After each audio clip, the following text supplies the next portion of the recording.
Just loading up here. Give me 1 second. It's a running grab.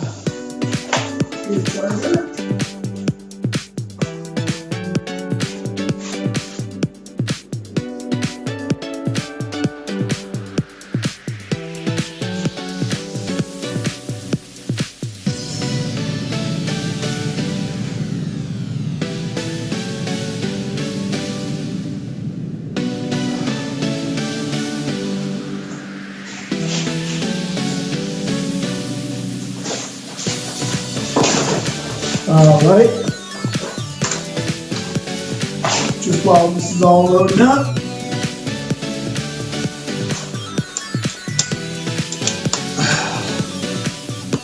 Kind of same stuff, different day. Working on kind of raising the overall power level of the deck, cutting some of the delirium enablers, see if I can get rid of just like raw power. I kind of traverse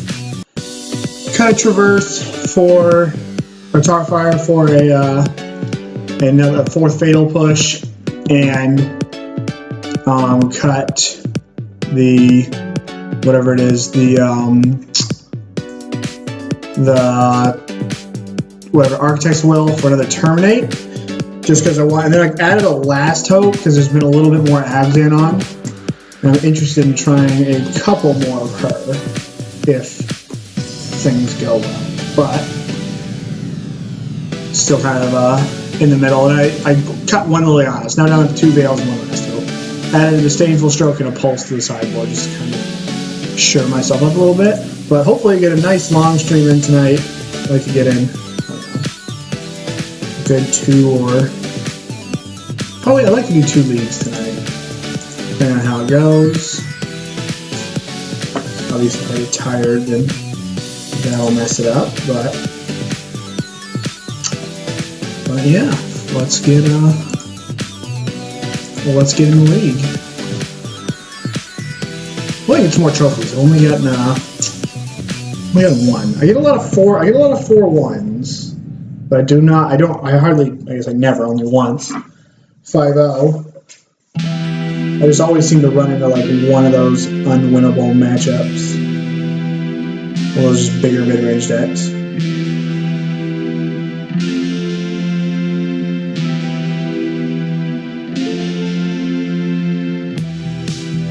My friends is talking crap about my schedule.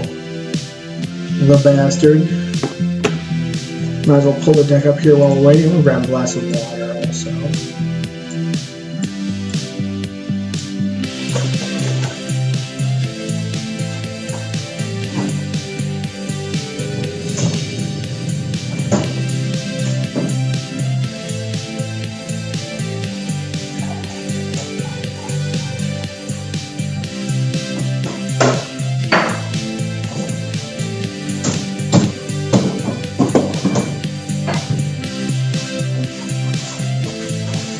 Something I'm definitely interested with this deck is I'm interested in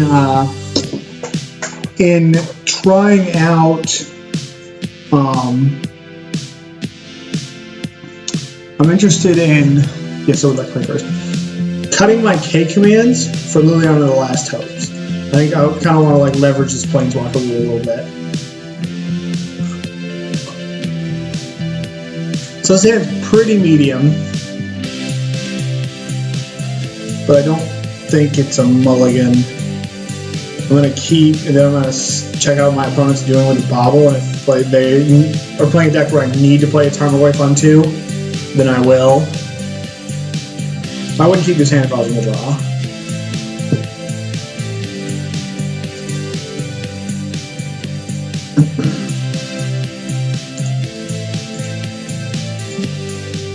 Alright, Steel Overseer.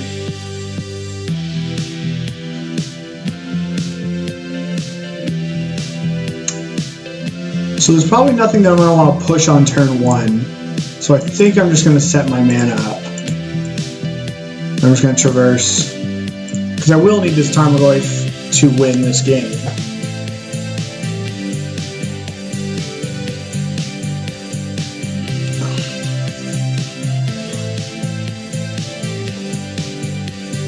Alright, so we did hit the land. but that land's gonna let us cast Terminate. Okay.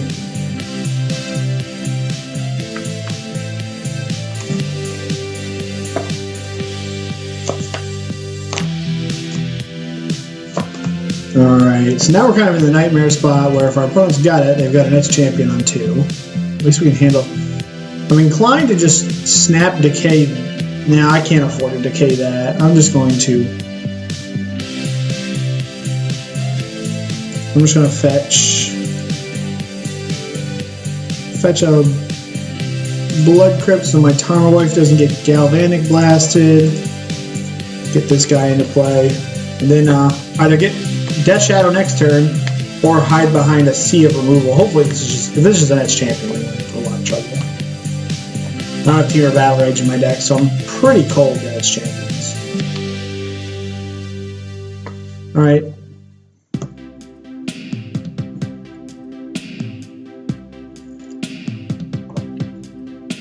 Okay.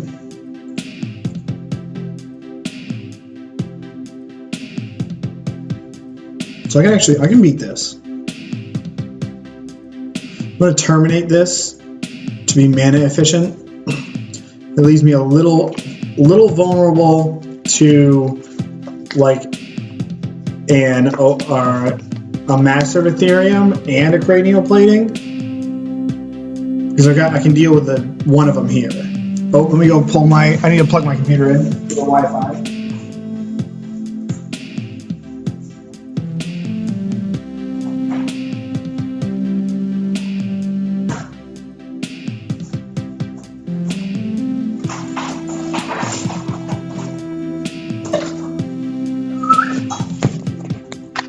Just forgot to do that.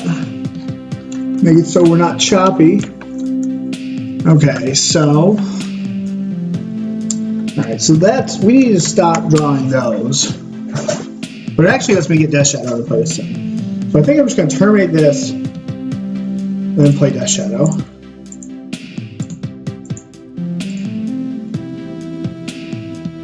And I'm actually going to no, I'm not going to show my opponent blue. I would rather just get the green source.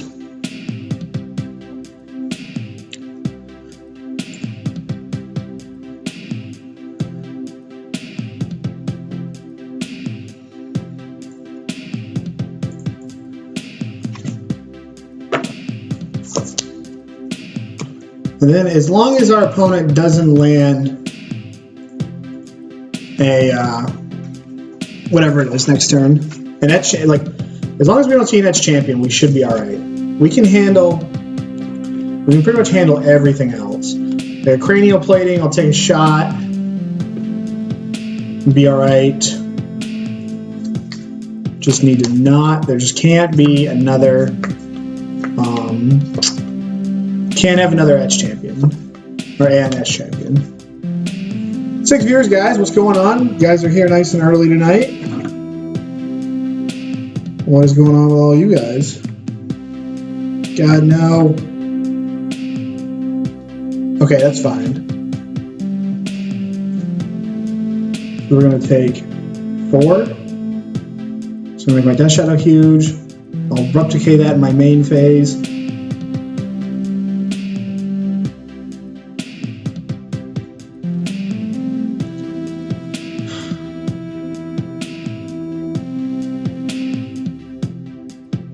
So we can't move the plating at instant speed. So if I go 5, if I cycle this Street Wraith, makes my Death Shadow an 8/8, lets me attack for 13, but then my opponent's got, they can't play and equip a Cranial Plating and attack to move it. So I actually, but does that change my clock? So this is 11. I don't think I'm going to cycle this. I am just going to start off with playing my swamp. And then Abrupt Decaying this.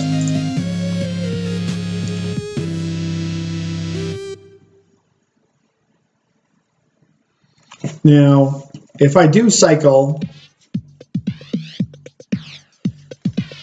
I didn't think that I wanted to cycle Exploso because I don't think it changes my clock.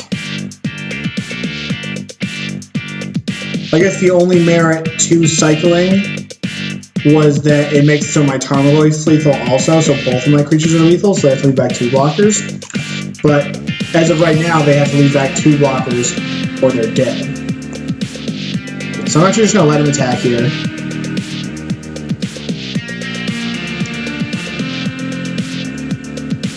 So let me think. Okay, so that's exactly... If I don't block, I'm dead to... whatever it is, I'm dead to Gal Blast. So I'll block here.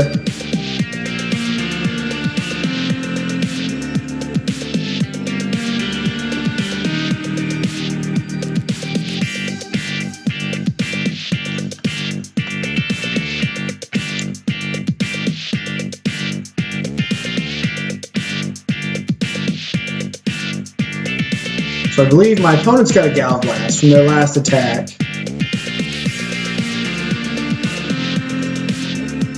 Okay. This is an artifact.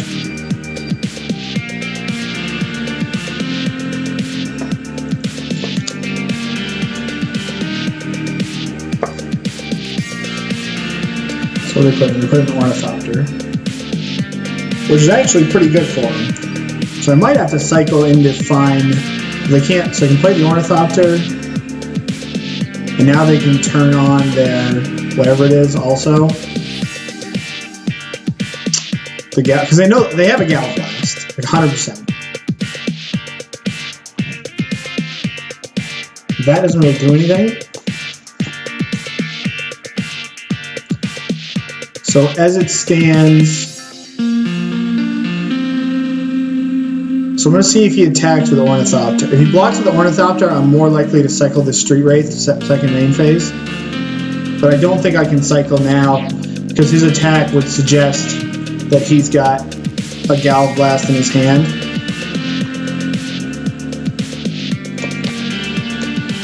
It is GG if he's got a Gal Blast. Okay.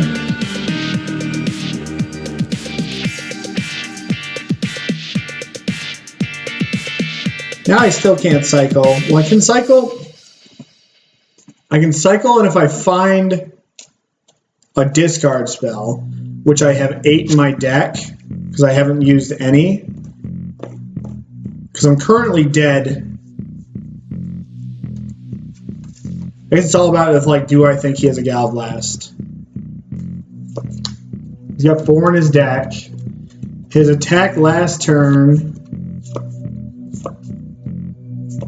His attack last turn makes me feel like he's definitely got a Gal Blast.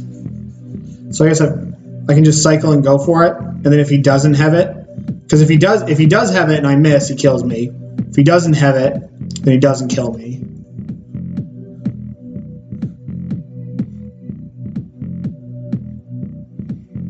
They always have the Gal Blast.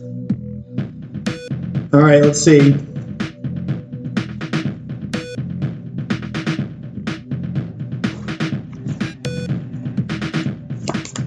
All right, that's not a Gal Blast.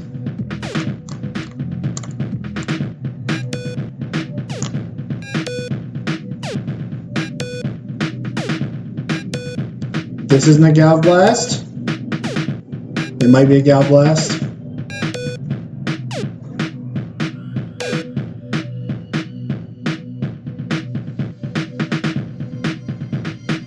Yes, it's definitely.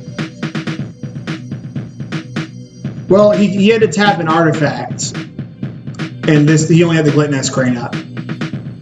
Get her Starburst. So yeah, we take this. We go to 1. So like, you got it.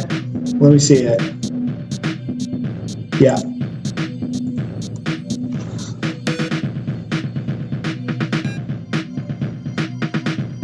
It's an artifact fetcher. Okay.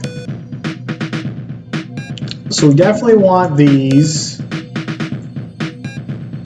And And we want these. I don't like Veils, and I don't like Street Wraiths.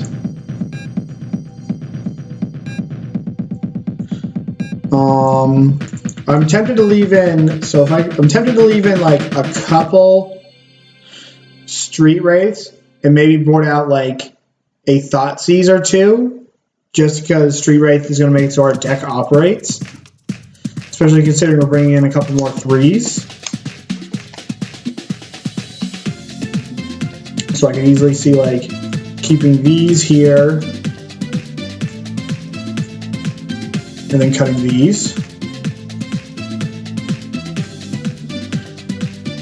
I don't really like Brutality very much in this matchup. Just because I don't necessarily like, like the Street Wraiths will make it so we have Delirium, and also we do need a certain number of cantrip effects in order to get to our 3 lands. That's where like our real anti-affinity haymakers are. So I think I like this. I think this is what we're going to do here.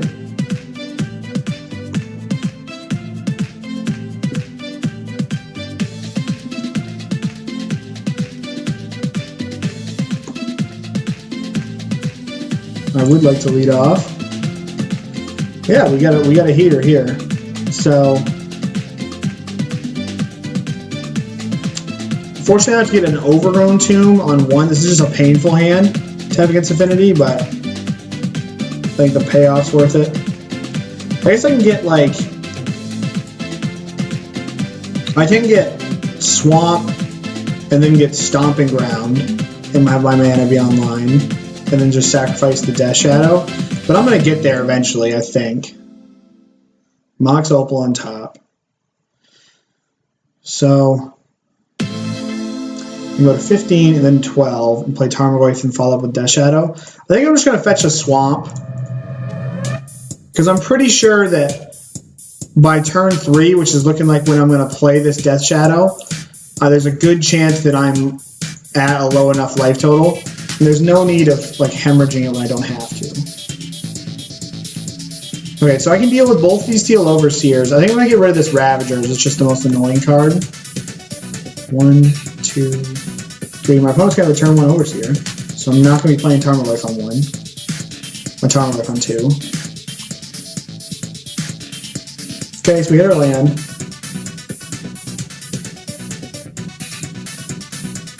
Yep.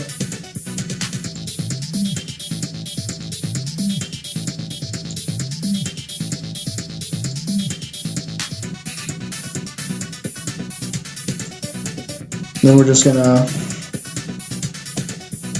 kill this immediately.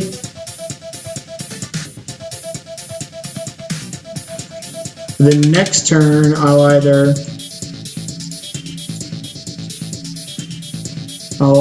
definitely probably be casting this second half as Ancient Grudge. It'll just depend if I want to play Tarmogoyf also or play Death Shadow and Thoughtseize my Inquisition my opponent. And I'm pretty inclined to think that I want to play Tarmogoyf. So there's a Spire. Okay, so I know all the cards left. So he's got Spire.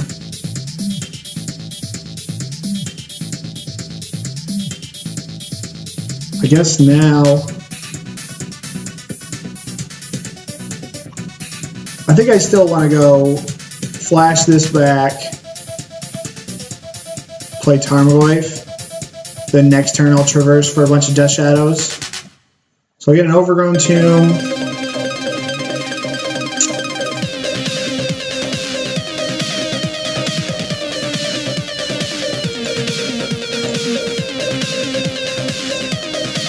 No, I don't like that a little smaller.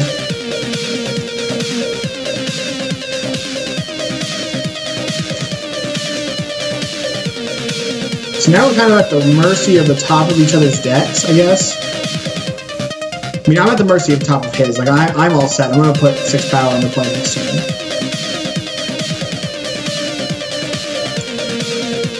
God, don't be that champion. Just a relic. Oh, wow, that's a rough draw. I'm just going to pop it. Okay. If he doesn't cast it, then I'm going to Thoughtseize him. I'm going to Thoughtseize him anyway, actually, do this. Oh. I guess I'll save that. So he's got on top and he's dead. I'd love to be a master of Ethereum. Even if it's a Gal Blast, it's okay. Okay. So that makes our Death Shadow big.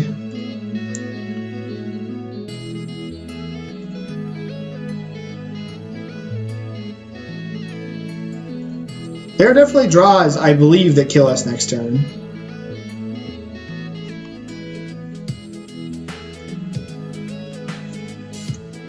That is not one of them.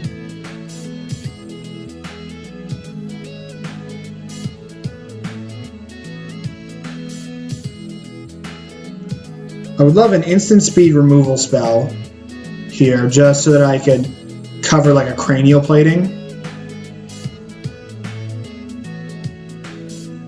So that doesn't really do anything. That puts, if we fetch, so we can fetch. Yeah, I'm still splashing blue. I think I forgot to update my deck list command, but if you check out my Twitter, I posted a list. So if I fetch here, then Death Shadow becomes a 9, Tarmogoyf becomes a 3. So that's 12. I guess I might as well, because I think that he's going to block. If he doesn't block, then I might. The problem is, like, if he rips Gal Blast, he's just going to kill me. Because he's just going to attack and then go. I think you should definitely have, yeah, this is a good play for my opponent.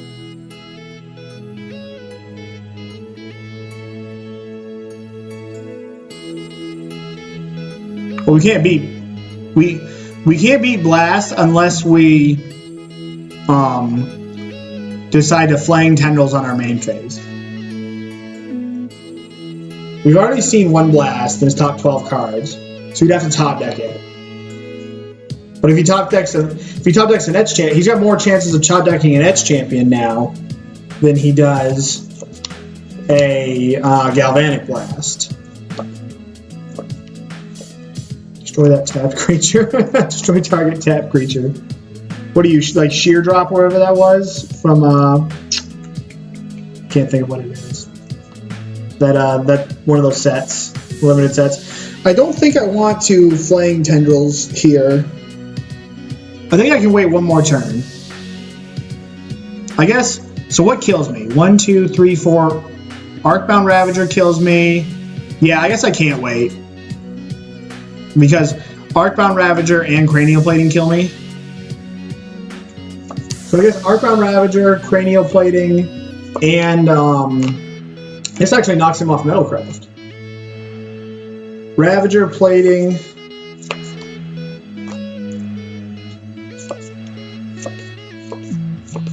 If we draw an instant, but we have Delirium, okay. So definitely not fetching. That's pretty nice. It's a good little insurance cause. So we'll just beat. Opponent's Dobbs. Royal Assassin. Yep. I wonder what they drew. Yeah, it's definitely, now that I think about it, it's definitely right to Flaying Tendrils there. I just had to, like, get there.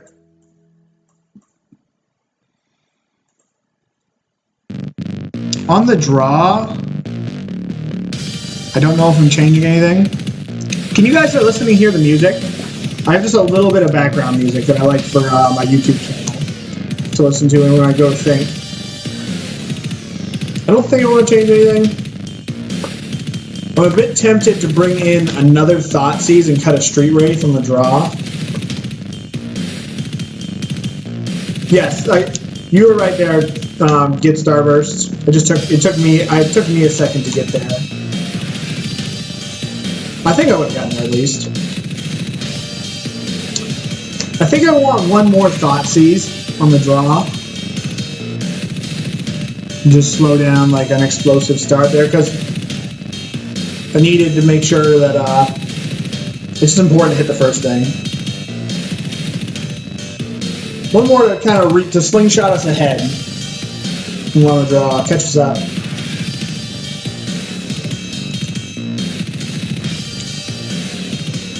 So, we don't have a discard spell, but we've got an answer to Etch Champion, which is why I'm going to keep this hand. Like, this hand's very good anyways. I still think I would toss these 6 back if this was a random card that didn't answer Etch Champion. So I think I'm going to keep this.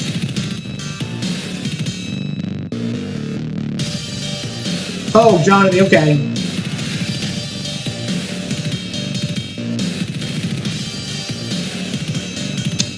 Yep. What do you got? The old 1/1 for 1. Probably fetching a tapped Stomping Ground, I would assume.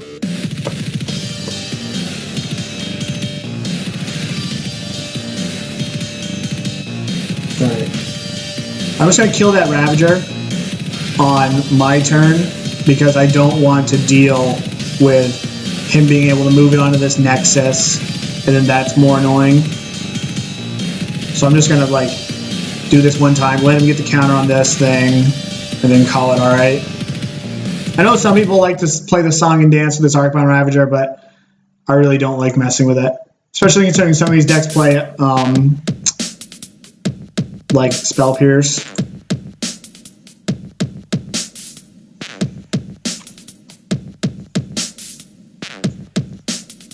Yes, I would agree. We just need to find it.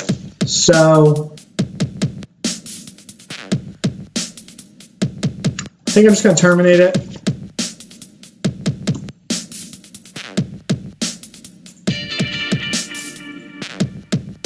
We got a bunch of different ways to deal with, like, Master of Ethereum. As long as we get a third land. If we get a third land, we're in good shape here.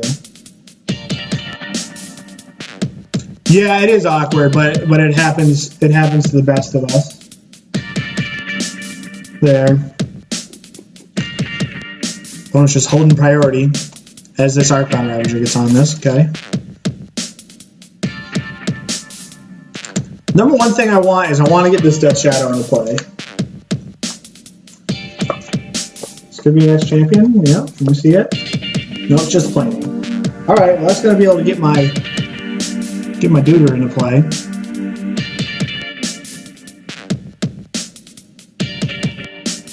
He gains 1,000,000 life. Alright.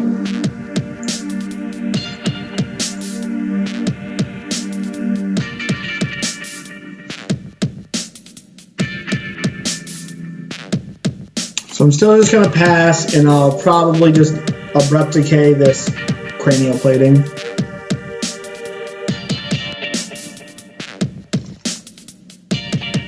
I'm going to decay it in response to this being made. Oh, yes, he's not. There it is.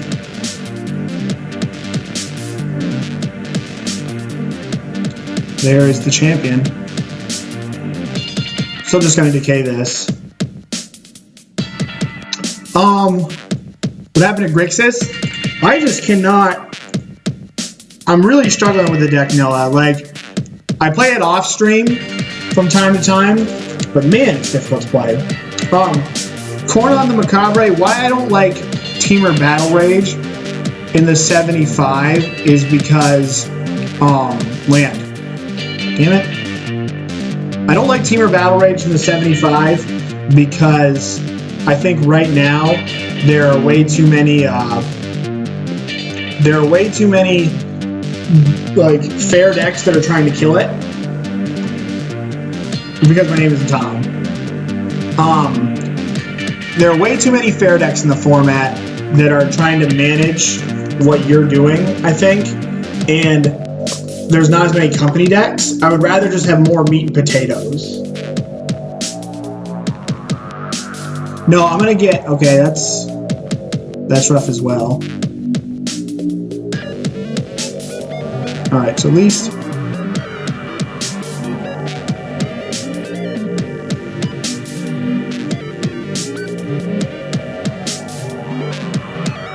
so if we hit our land drop here, we're in pretty good shape. If we don't, I think we're dead. We actually are just, no, we're not just dead. So we take 6 here. Actually, we take 8. We are dead if we don't hit our land drop.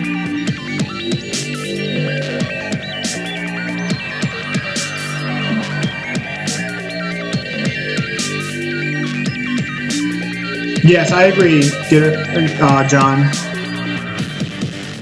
So yeah, we're on land or bust, and we bust. Well, that's just sometimes how she wrote.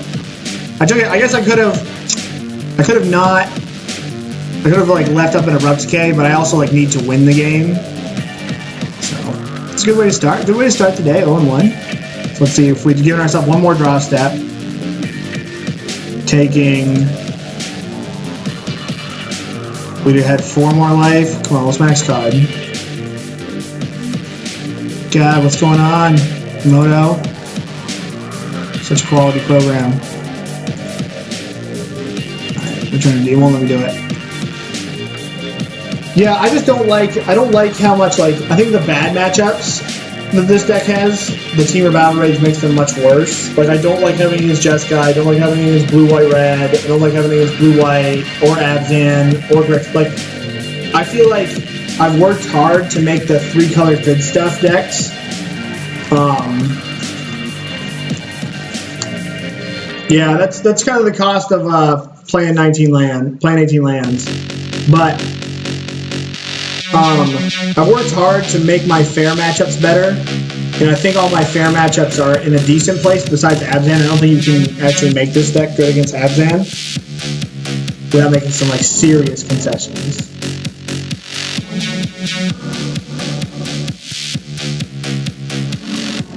This hand's yet again, it's not great, but I'm going to keep it because we're on the play. We get to manipulate our top deck, our top card. If we find a Street Wraith or a Thoughtseize, we've got to turn 2 Death Shadow.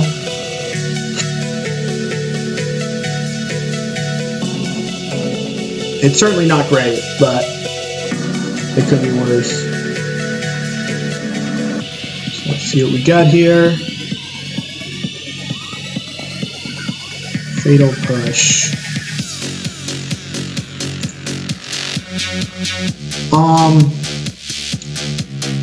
I don't think we're in the market for another push.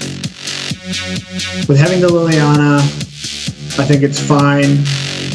Shuffling that away. I should have grabbed a Bloodcrypt in case I hit my Tarfire. The little things. Yeah, we drew a land, which is sad. Hopefully we get something to push here.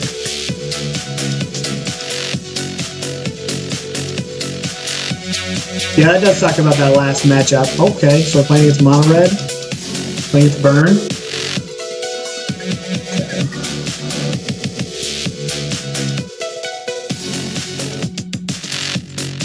We got mono lands coming. So we're going to go to 14 here. Yeah, we're definitely in trouble unless we draw a lot more discard spells or a lot more Death Shadows, one of the two.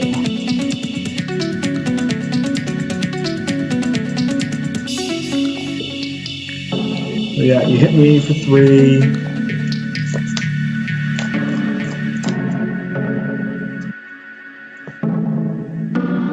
And we're gonna probably hopefully take 3 more here and be able to at least get our Death Shadow into play. My opponent might be wise to this though, and they're just passing, which is unfortunate.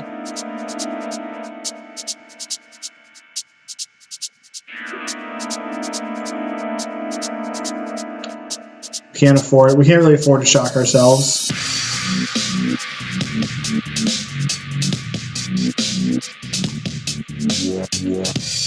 So, if I play 2 Death Shadows as 1/1s, because there's no difference between these Death Shadows being 1/1s and them being 3/3s. So I'm actually just going to fetch a Swamp and play 2 1/1 Death Shadows. And if now my opponent either has to burn both the Death Shadows, or they're probably going to die.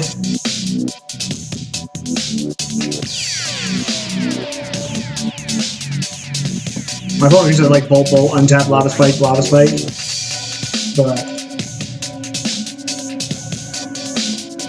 if they don't, they certainly have to take this slow. They would be 4/4s with a fetch shock, but the problem with that is it puts us down to 9, and they have 6 cards in their hand and 2 mana open. So now I think I'm choosing between them, like, saying, I'm going to bolt your Death Shadows, or I'm going to bolt you and think you die. Yeah, you're... Okay, yeah, you're in agreement then. What you said.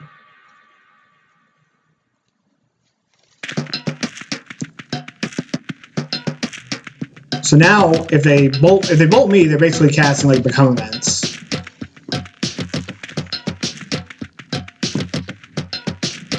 Yeah, this likely means I'm dead. Yeah. I would definitely say this means that I am dead as a doorknob.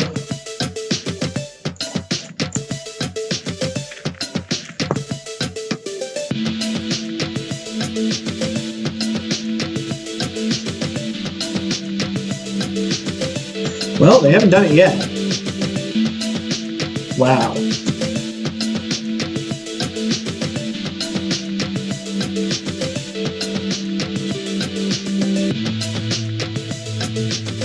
So 14, 16. So I can't kill them without dying to Boros Charm.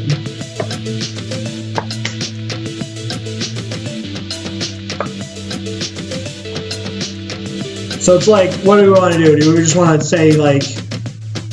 Because I'm pretty sure that if we don't kill them, we die. And if we... Like, if they have Boros Charm, then we're dead. Let me go like this first.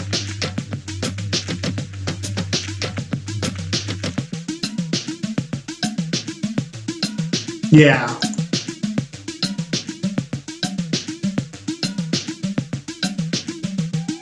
That 17's convenient for him.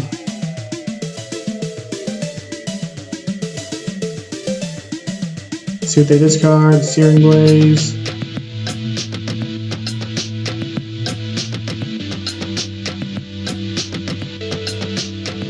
Alright, dude.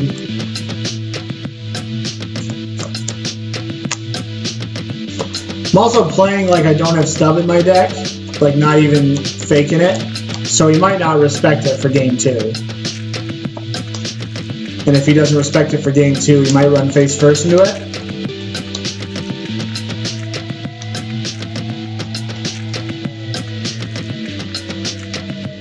I need to get the light on the other side of me working here. What do we got? Yeah, Boros Charm me. Lightning Helix doesn't do it. I guess we're... Wow, the fact that it's taking this long means I think... Oh, yeah! Holy shnikes. That was surprising. Exactly, that's what I came to. So I like all my cards... This is kind of an easy board out. I don't like these 5. And I like these 5. Yeah, that was... I mean, I think you got to go for it, but like you're going for it knowing that it's probably not working. Let me grab... I need to get a little more light. That's the one thing I haven't figured out yet. I'm in my new apartment, and I don't know how to like balance the lighting yet. You know what I mean? Like, the lighting is difficult.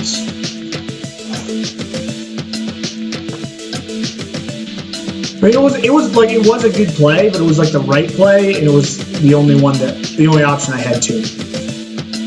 My opponent probably was like just needed a top deck a bolt there. So guys, thanks everybody for hanging out today and being talkative. That's awful nice of you guys. It's always more fun streaming when you have people to talk to. This hand's pretty good. Well, actually, I don't think I can keep this. So I've got like Collective Brutality, which is like my nut card. And I can get Watery Grave, and I can get Stomping Ground, so my mana's online.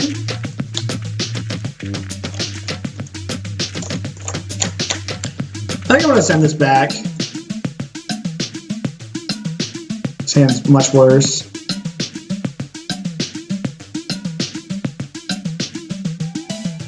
I think we gotta ship this one too.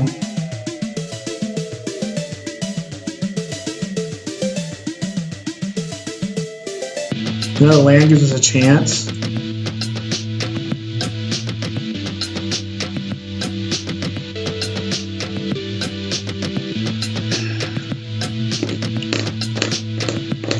Probably kept 7. The 7 was close, I think. I think I put this in the bottom.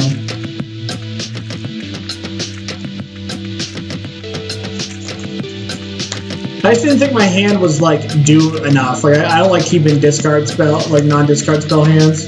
So I get a Rift Bolt.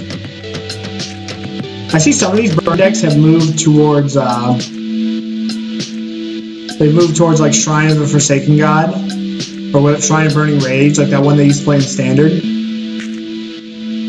They kept Searing Blazing. Okay. So that means my opponent doesn't know how that works. Or their sideboard's just not very good.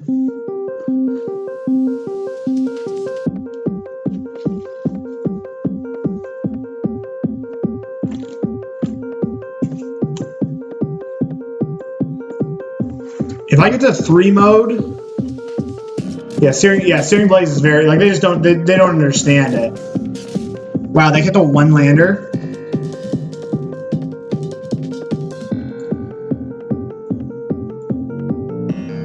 Oh no, okay. They're just psyching me out. Spike me.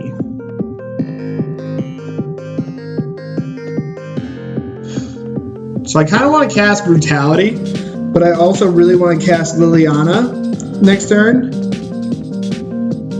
Now I'm just going to cast... Hang on, I got to turn my phone off. I don't even know what I'm talking about. I'm going to Brutality him. I do think I have to take 3, though. Because I need a green source. This is one of the pains of the new deck, the way this deck is built.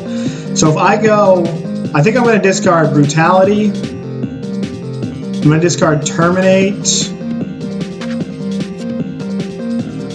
So hang on, how do I get Delirium? I get 1, 2. So I think I'm going to discard these 3 right here.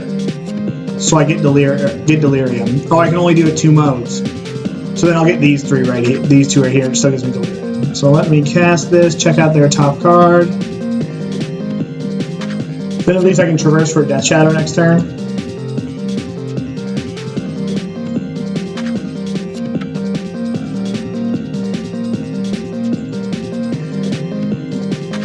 It kind of sucks binning Liliana, but it's worth it to get Delirium. Brutality is very good against burn. I think you need a little more than just Brutality to get burn.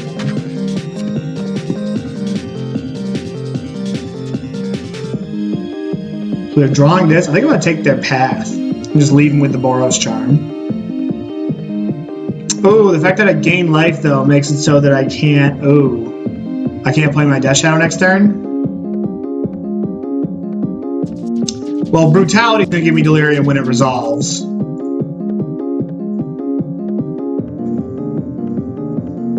But Sadness, I'm at,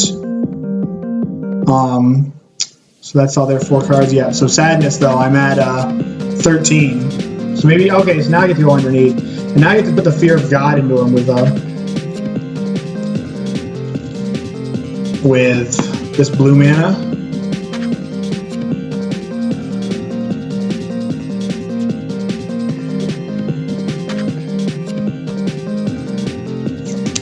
Oh, wow, no way.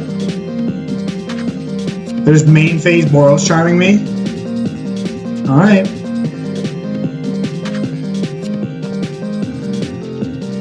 Okay, so now Traverse 7, make 2 6/6s. They need to draw. I think I've just checkmated my opponent as long as they don't draw Boros Charm. Because Traverse, play Death Shadow, play another Death Shadow, 6/6, attacking for 7. Attacking for 14, yeah. So it should be in good shape.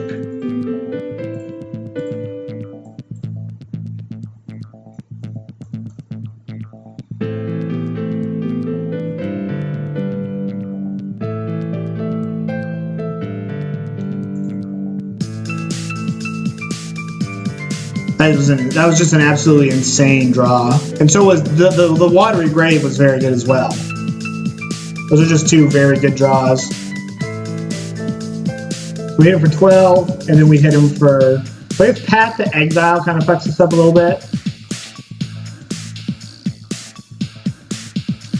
If he draws Boros Charm, then I'm dead.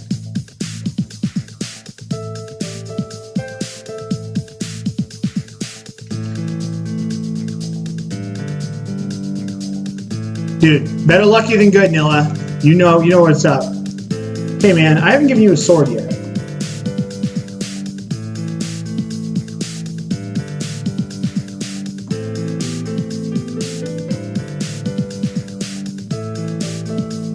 Oh, did he get me?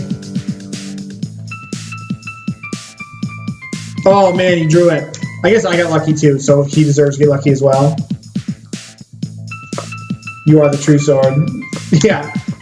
Oh man, he ripped it. Oh man.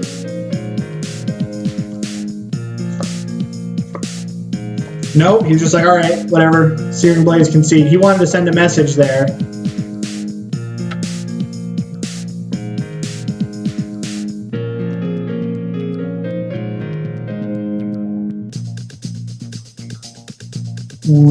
Active there. So, good night, everyone. I hope everyone's having a fantastic part of their day, and I hope they're all doing well. Gosh, I need some more light in here.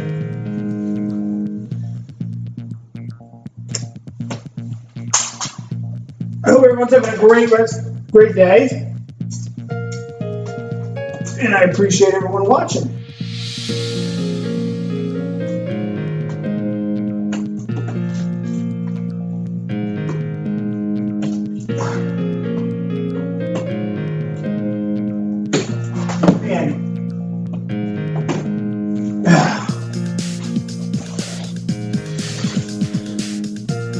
Just been AFK the last few weeks, yeah.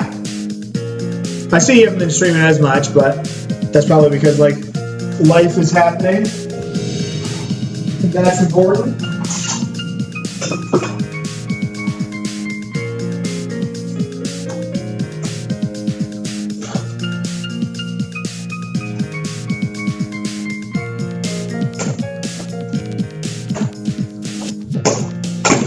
Ugh.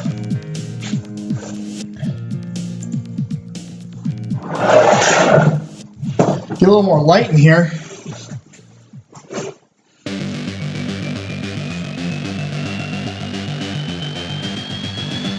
Peter, just kidding.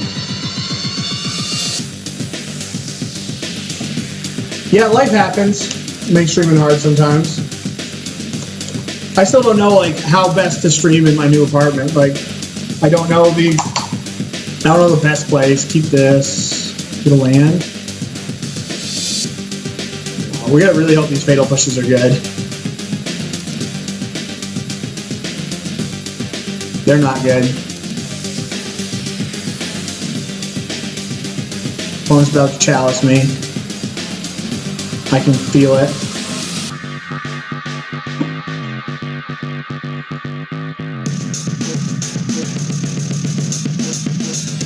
Oh, at least we'll be able to. Oh, yeah. Good night, Irene. Yeah, I'm gonna look into all that. Or she could do it too in OBS. I don't know a lot about those advanced OBS settings. You know, all y'all and your fancy OBS coolness. Aaron Reardon. Tarfire your face. It's one of the most intimidating things you can do in Magic. Right on time.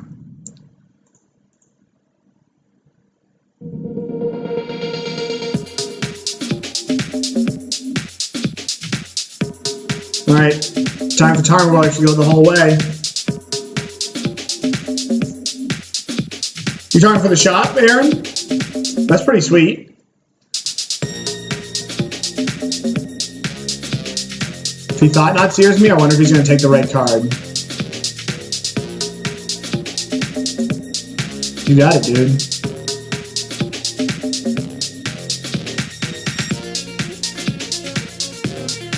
Yep, that was the right one. Should not have been able to attack through his thought knot. Whoa. Land there would have been sweet. We're probably dead this game. I've not found this matchup too poor, except for the fact that, like, if we get Chalice out of the game. What do we got here? Nice. Getting my reality smashed here.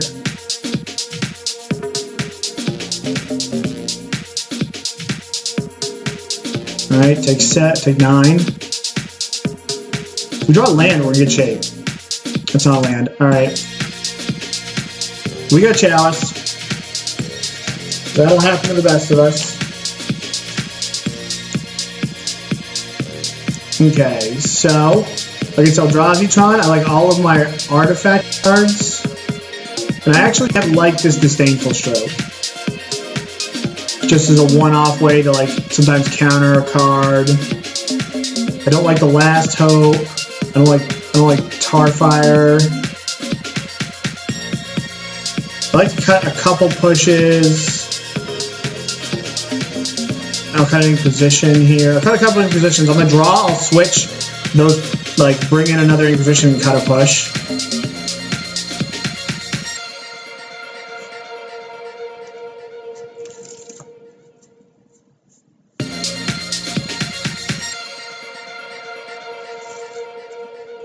Not sure in what world Thoughtseize is a bottom there. I wanted to, like my whole plan was Tarmogoyf there. Like I wanted to be able to cast Tarmogoyf there. You know, kind of cost me, but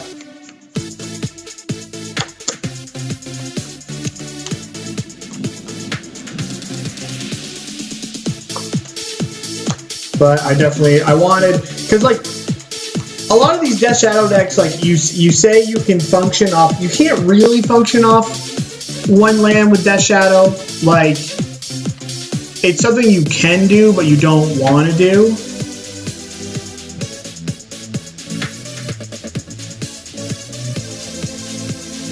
Commentate some Overwatch. Nice. I mean, he knows what he's doing. So that should be a good pairing.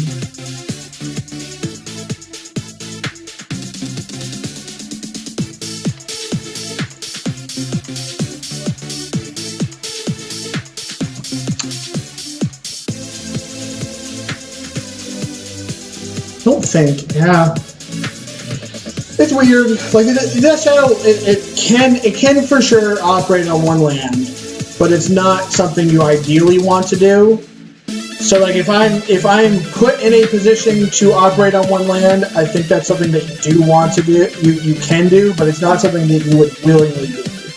Like I'm trying to think. I think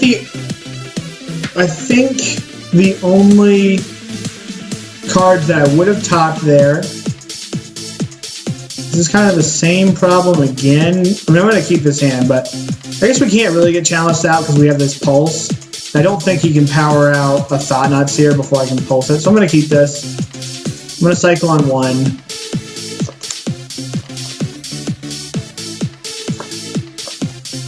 One of mulligans. We're going to cycle into Thoughtseize like a professional. Ready? Oh, I don't want to cast that. No. Just like they intended. Thoughtseize. Thoughtseize.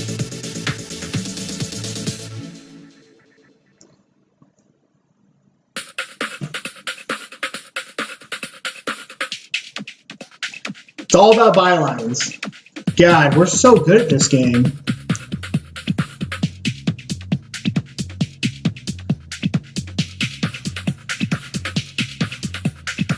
then we go here. What do they do? They put a card on the bottom.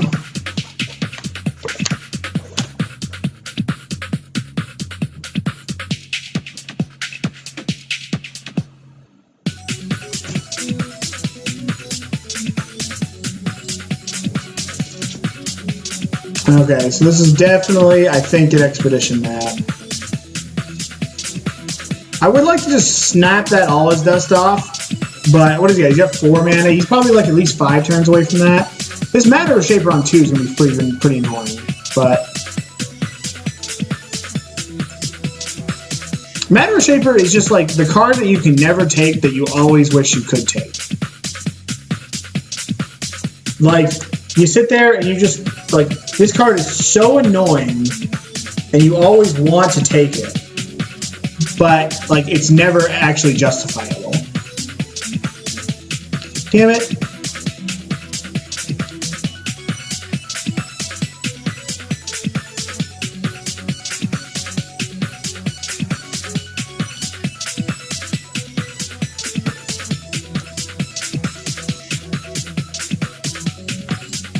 That's pretty much what Matter Shaper always is. Like, it's the most useless good card in this deck. See, it's like, I really want to pulse you, but I can't do that in good conscience. This is why we like to board out a couple pushes in this matchup. Alright, we're just going in.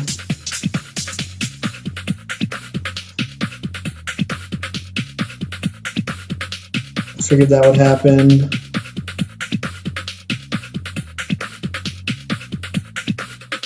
Drew into a Chalice, okay. Hopefully that's what they cast next turn.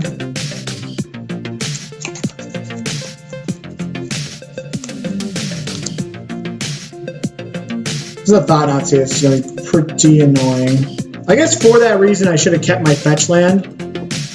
Because I could have gone to 8, 12, I just could have 1 less lower. Yeah, it was probably a mistake. Worm.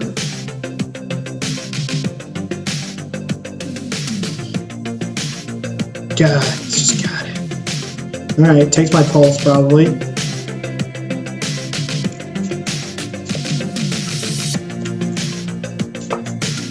Yeah, I got excited. Like, sometimes I get excited about when it comes to the Death Shadows. When it comes to, like, getting loaded up, but I like this would have just been. I would have had to fetch eventually to attack over this Matter Shaper, so it would have been before this Thoughtseize came down. Well, that's a pretty good draw. So I know 2 out of his 4 cards. If I cycle this Street Wraith and attack, I die to like exactly Reality Smasher off the top, and he's gotta have the land to cast it. But like that's okay, so now I'm definitely attacking. But like I mean that was like if I attacked I wasn't back to block. But if I have to come back to block, then it's pretty sad. Because it's like if I leave it back it's because then I have to trade with like Thoughtseize. Okay, so we're one hand away from that.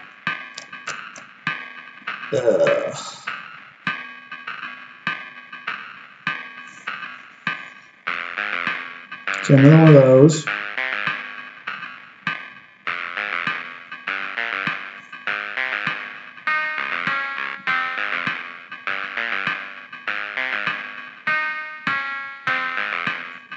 Yeah, you're right, Methylene. Chalice on 1. That seems kind of weird when he knows I have this.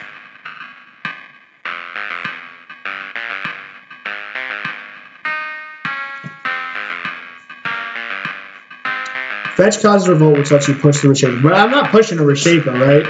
Like, in an ideal world. Just because, like, I'm then wasting a card on this thing. So I think I'm just going to terminate this right now to draw a card. Because, hang on. How do I win? So this makes Tarmogoyf 5. 11. So if I push and draw a fetch land or a traverse, then I should win, right? So push, terminate here, 5, 11, fetch land kills him, traverse kills him. So let's make sure that we do this right then.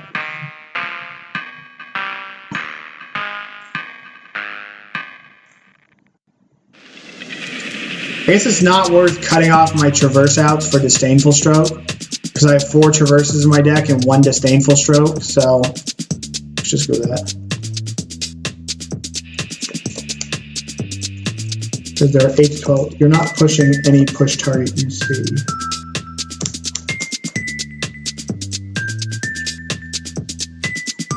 I'm confused what you mean you're not pushing any push target you see, Grant. Oh, this stupid thing right here cuts that off. Never mind. Cuts off this winning line here.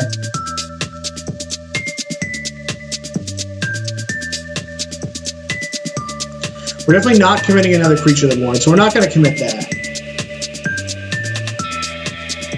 I do think I'm going to attack, and then, well, if I attack, he probably blocks, then I die. If he blocks, I don't die to Reality Smasher. His last card's all in dust, so we're dead to Reality Smasher.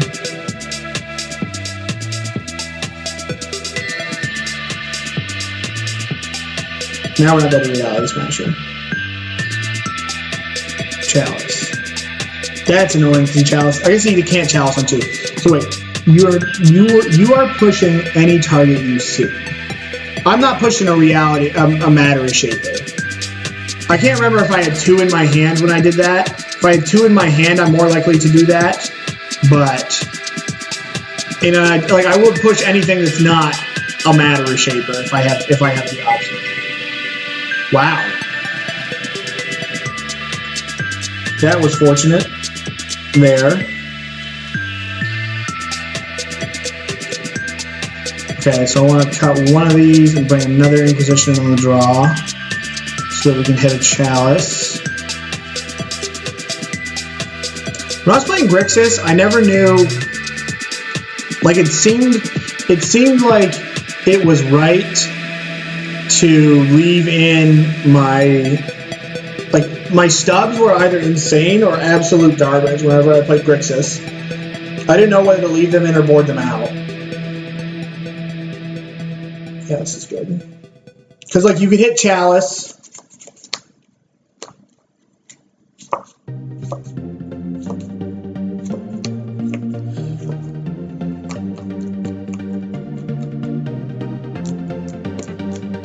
You can't be afraid of a Shaper. It's going to die regardless.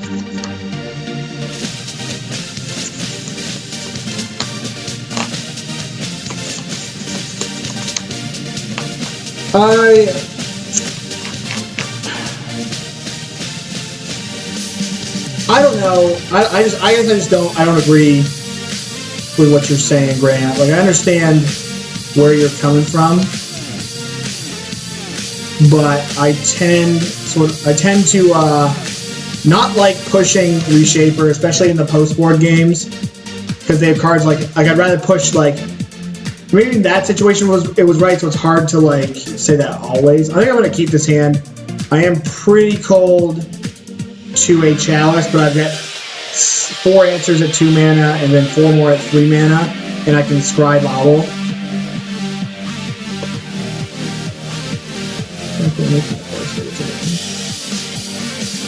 That is good.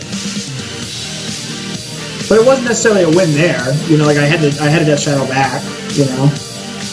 So he's definitely got, oh wow, we're so good at this game. So there's no need for me to Bauble myself because I'm going to be fetching no matter what.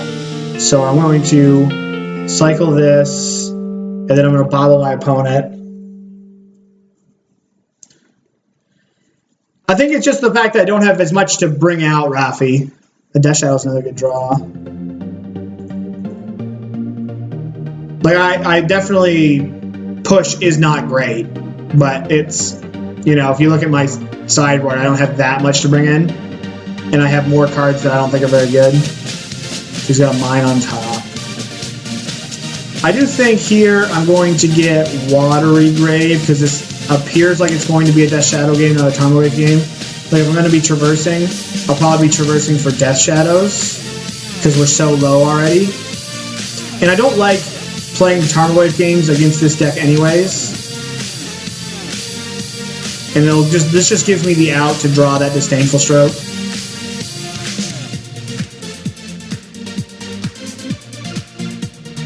Well, you bauble yourself in Street Wraith if you want it. If you don't, you fetch it. But like, God, yeah, that was so stupid. You're right. No, you're completely right. Yeah, I just was like stuck up in the moment, wasn't thinking. So he's 2/3 the way to Tron, which means all his dust is potentially pretty alive. It's kind of like, what do I bet on? That he's not going to draw Tron. I think I'm going to take this Ratchet Bomb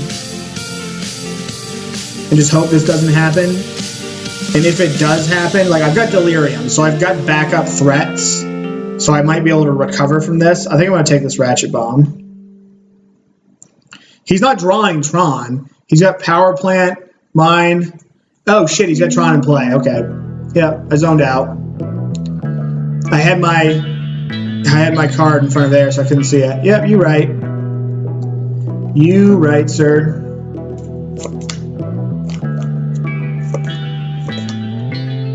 Yeah, I had my hand over the land. I couldn't see.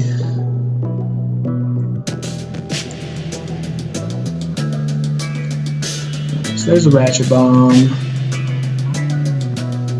So this is annoying.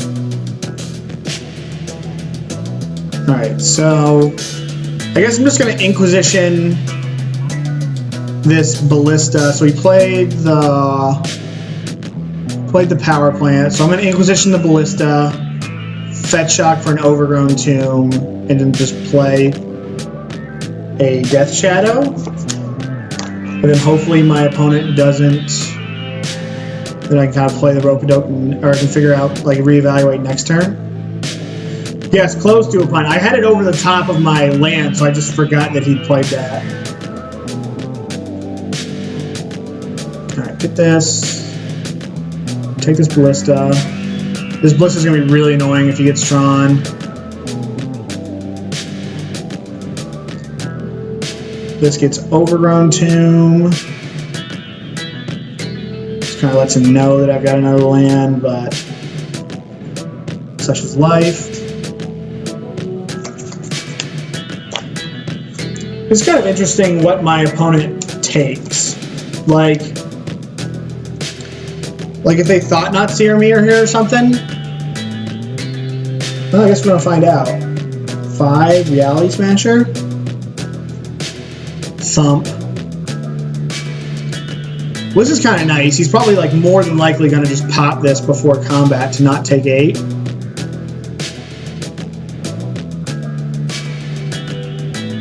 So I'm just going to attack here. I probably should have shocked myself because I think he's going to pop this. I'm just going to take it. Okay. So this comes down to, like, do I play Tarmogoyf?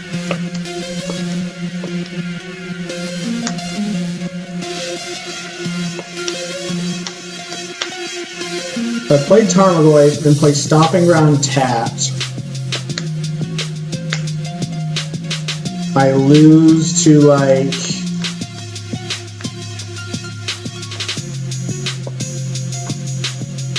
Tarmogoyf does lose to Bomb, yeah, because he just ticks it up. So I guess I'll just Traverse for a Death Shadow. Maybe I don't Traverse for Death Shadow to keep that information. Well, no, because Grant's right. If I play Death Shadow, then he just upticks and kills me, so I can't do that. My question is, I wonder if I want to Traverse for a Death Shadow, because then he just like leaves this. But I guess that's fine. If I shot here, I'm pretty much like dead as a door. I should have just slowed all this down to make it so that he had to blow this Death Shadow up before combat last turn. I should have taken my time and thought about this. But I think I'm just going to play this Stomping Ground, Traverse Verdant Shadow, hold up Terminate, and discard the Thoughtseize.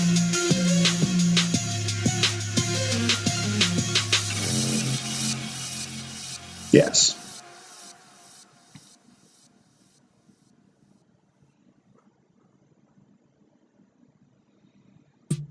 Thing is, if we don't traverse, I'm going to traverse because then next turn we can play 2 threats and he has to go to 2 if he wants to take this shot, and then I have many more cards that can kill him. I'm just going to be mana efficient. Plus, if he rips a relic, then this traverse is useless and my Tarmogoyf is useless.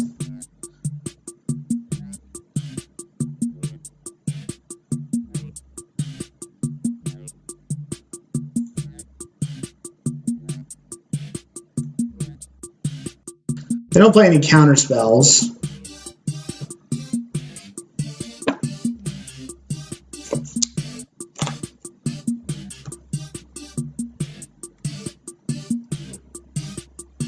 Yeah, that's what I'm gonna do. I don't want him to draw like Relic, because if he draws, that's what I meant when I said Bomb. If he plays Relic, then I'm in a lot of trouble, because then my Tarmogoyf is 0/1, and I don't have a way to get another Death Shadow.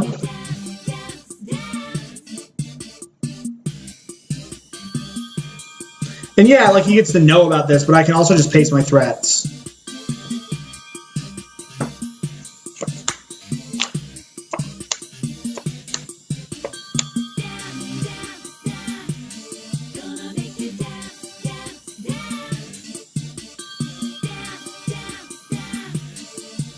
Ooh, I even get to bluff a stuff here. Because I get a swamp. And then when we go to combat, I can just pume that.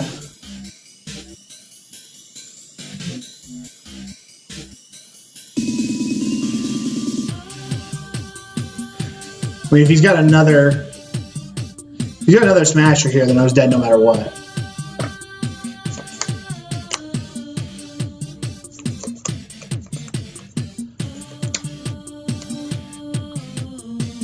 So now if he gets cute and he takes 10 from this Death Shadow to prevent me from playing the next one, then Tarmogoyf's lethal. That's a good little insurance plan.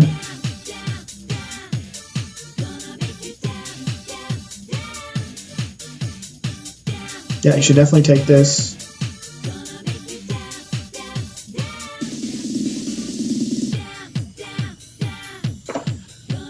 So he's got Cavern of Souls and 1 unknown.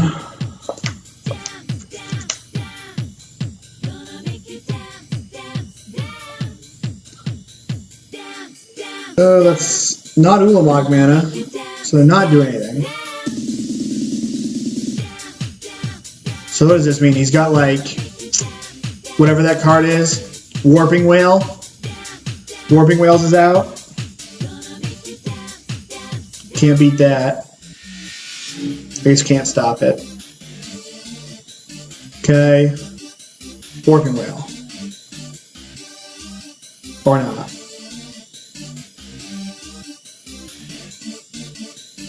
Yeah, you didn't have it. Yeah, you did have exactly Warping Whale. Which I don't think you can bring. I don't think you can bring Warping Whale in this matchup.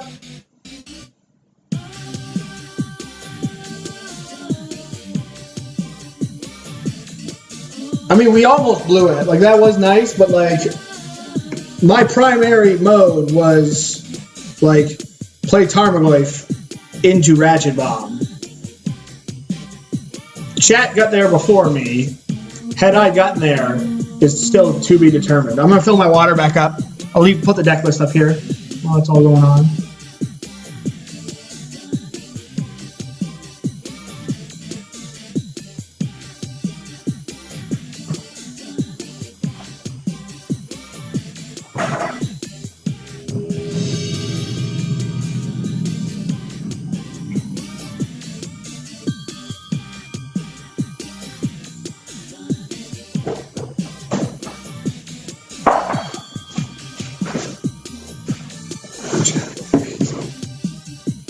Dude, what would I do without chat?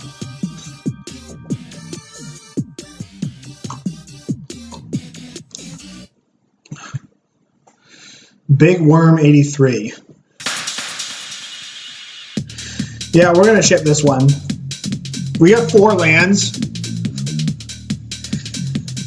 Oh man. I'm gonna be an adult and mulligan this hand. God. Ah. I usually always mulligan 4 landers. Yeah, I know. I always want to mulligan 4 landers, but this is just sweet. I'm gonna ship it, but like, it is sweet. Alright, we're gonna keep this one. We're gonna put that on top because it's the same thing as putting it on the bottom. And it enables Delirium and Death Shadow. Alright, this is Burn. I'm gonna feel so smart. Oh, I don't feel smart anymore. Search for tomorrow. Alright.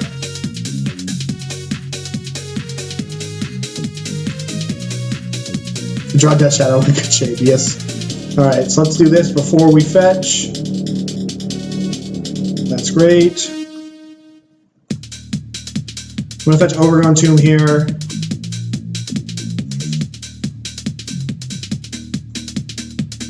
I don't like my land configuration on MTGO. Like, I wish that so in real life, if I usually play 2 Marsh Flats and 2 Deltas. Prismatic Omen, Wood Elves.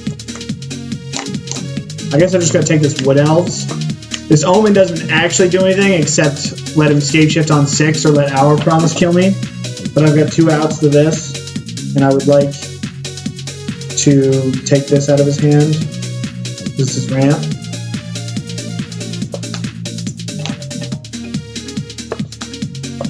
I think playing blue Scape Shift is a good matchup.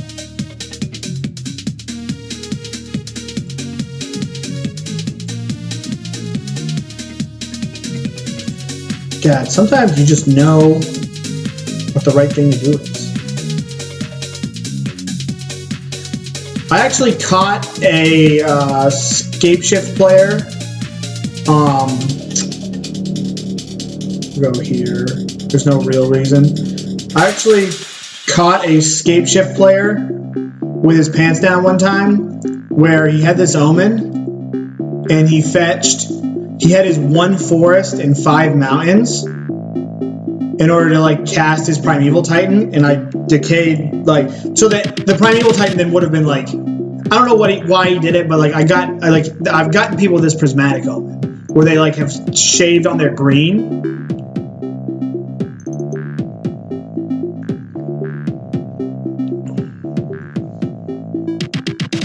Alright, so that's 4 mana. So they got X, Primetime.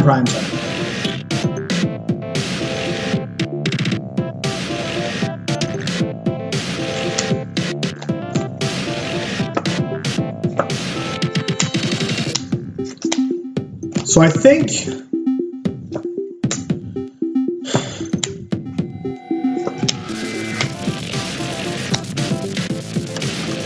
I can decay the Omen to give me Delirium, or I can attack for 1 and play Tarmogoyf.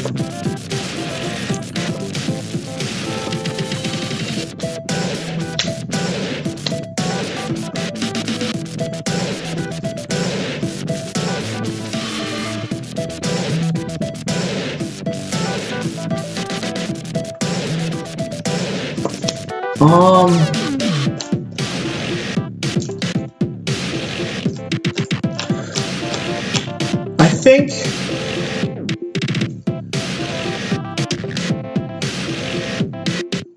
What's my line next turn? If I go Decay here, the next turn I'm probably just traversing for a fetch land in order than playing this Tarmogoyf.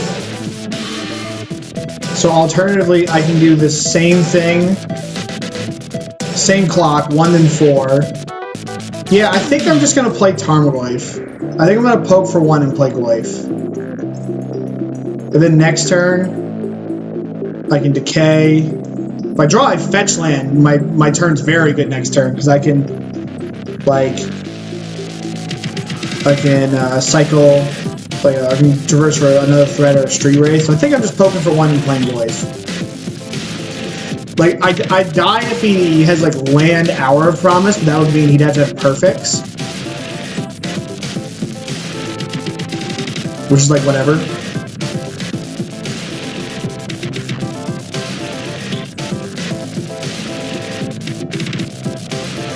A pretty sad turn 3 for how well we started out. It's going to make so our Tarmogoyf say 5, 6. So we can be attacking for 9 next time. Summoner's Pact. That's pretty good for the home team.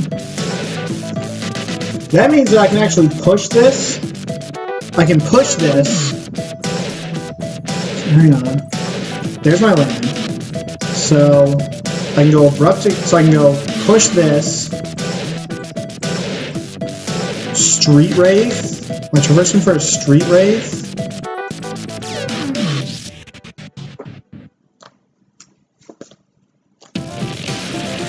Okay, so he's short on lands, and he's not doing anything next turn. So how do I kill him over 2 turns?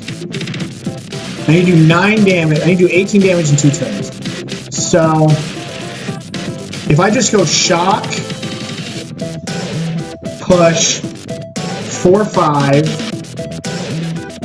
No, okay, so 5, 6. If this becomes a 5, 6. That's 8. And then next turn, I traverse for... Yeah, so that's what we're going to do.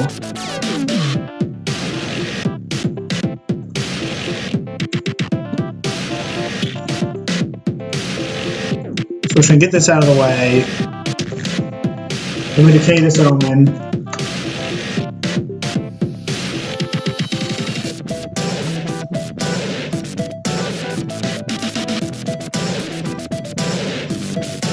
Decay this Omen.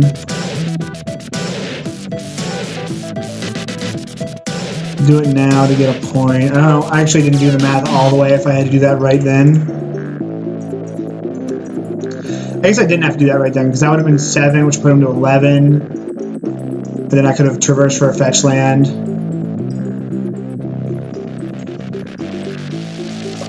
But now if he plays... Yeah, so we're good. This is 8.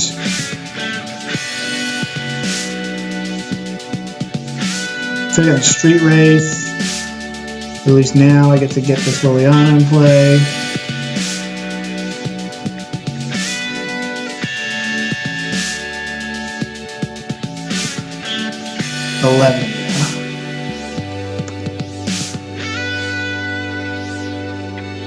That game's not really indicative of the matchup, as I started out very awkwardly, and then he stumbled at the end.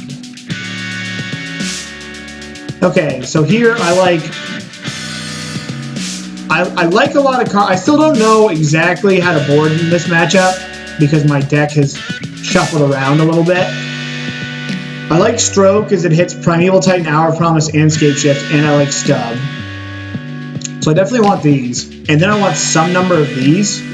Here, I used to not have this Disdainful Stroke and this Maelstrom Pulse in my sideboard, so it was kind of an easy little 6 in, 6 out. It's cards I don't like. I don't like Last Hope. I don't like any of my pushes. I don't like Tarfire. Well, so I've been boarded in Maelstrom Pulse because I need ways to deal with, when I board out my Fatal pushes, I don't have a lot of ways to deal with Obstinate Baloth. And it also kills Omen, and it kills Titan. So, like, I don't like K-Command either, because of the random discard. So when it comes down to, I tend to think that, like, these 8 are not as good as these 8 here.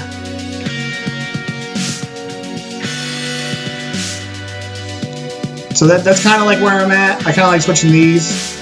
Like, Command's alright, but Command kind of has the same problem that Liliana has, but like, Liliana's got more payoff.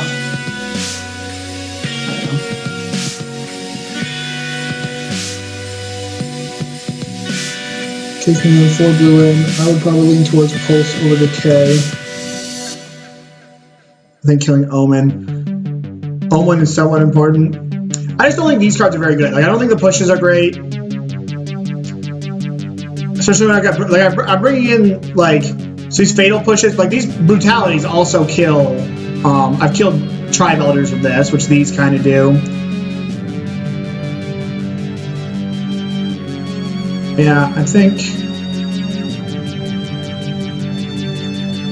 though,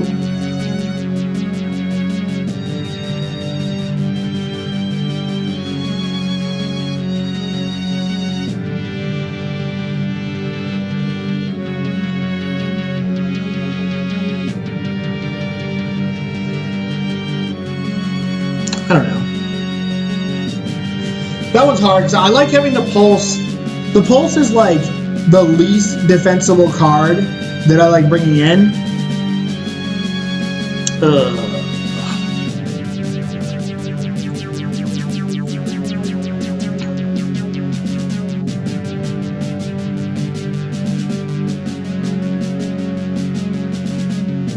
Pulse is like the least defensible card. The only reason I like to bring Pulse in is because I can get Obstinate Baloth with it more reliably than Fatal Push. I think I've got a ball in this hand.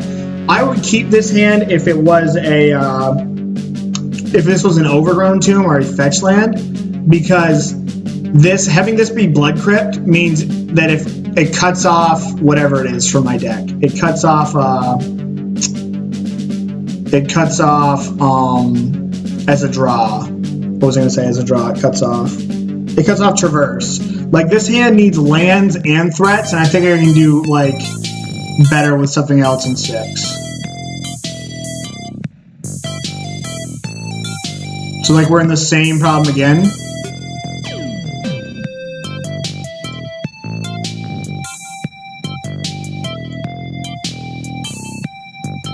So his hand is, like, alright, as long as I draw a land. Like, any land in my deck lets me cast Tarmogoyf.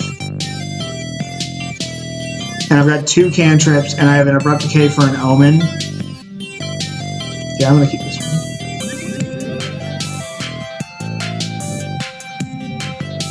I would have kept it if it wasn't, because, like, you just don't, I'm gonna put this in the bottom. There's not enough reliable, like, if it had been an Overgrown Tomb, I would have kept it because it gives me a chance at whatever it is. So that was sad. It gives me a chance at Traverse also being a land.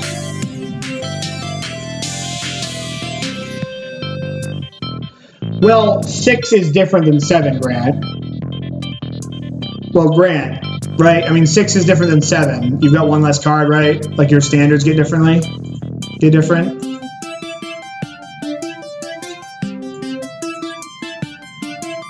Alright, so he's got a land coming.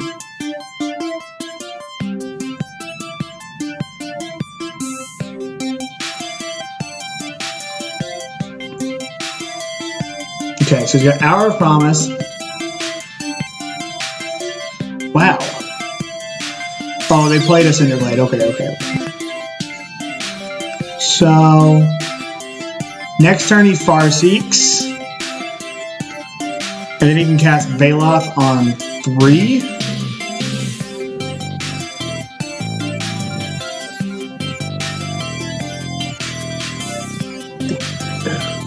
I think I take Farseek.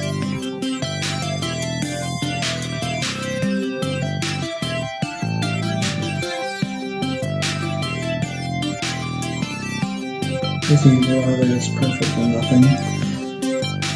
That, I mean, like I said, I would have kept that hand if it was a green producing land.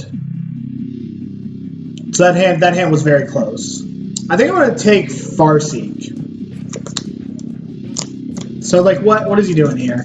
So if he gets the Farseek next turn, then he gets to either play Baloth on 4, or he gets to search for tomorrow and then do another.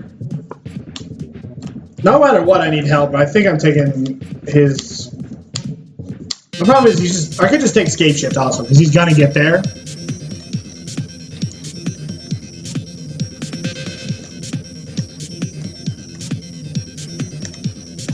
Yeah, I could take the Baloth. I think his hand is so redundant that I'm just going to take Escape Shift. And he's going to have time to get there, so yeah, I'm just going to take Escape Shift. Because, oh, no, turn off auto yokes, turn off auto yokes. Don't go all the way. Don't go all the way. Yep, okay. Because either I take away his hand and I let him get there, and then the Bailoff gets him more time, so the Inquisition will at least hit something next turn.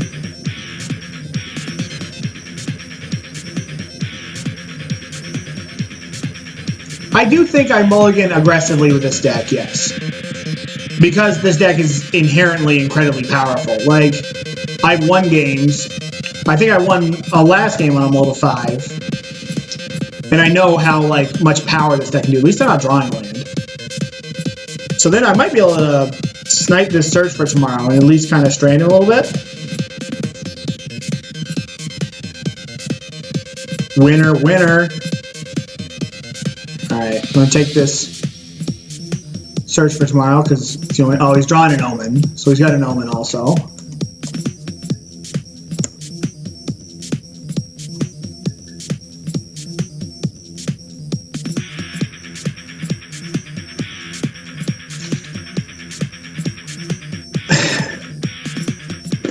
This deck is like, so he didn't play his, I guess it makes sense not playing the Bailoff, it kind of pins down a discard spell. Alright, there we go, now we're kind of in business. So, I'm gonna get, we don't have any red cards in our deck, right? I mean, what do we have for red cards? We've got a Terminate, so I might as well,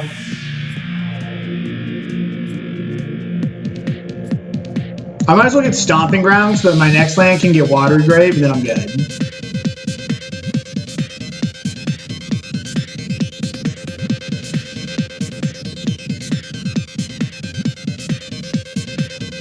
Okay, so people aren't playing this deck because Grixis Death Shadow is an upgrade in essentially every way, except threat density. Okay? Yes. I still believe this Jund Death Shadow deck would be the best deck in the format if Grixis Death Shadow wasn't a thing. But because Grixis is a thing, then this is the best deck. Like, Grixis, yeah, like, you have to just ask yourself, and I'm working through that as well. So, what do I want to do? I want to Thoughtseize my opponent. I still can't get this above this, which is frustrating. Yeah, I'm just going to Thoughtseize Sour Promise. So this Grixis Death Shadow, like, is a better deck. Okay, he's got 2. I probably could have sniffed that out. I was either that or a Titan. So Grixis Death Shadow is better at every metric except threat density. And therefore, it is a better deck. Now,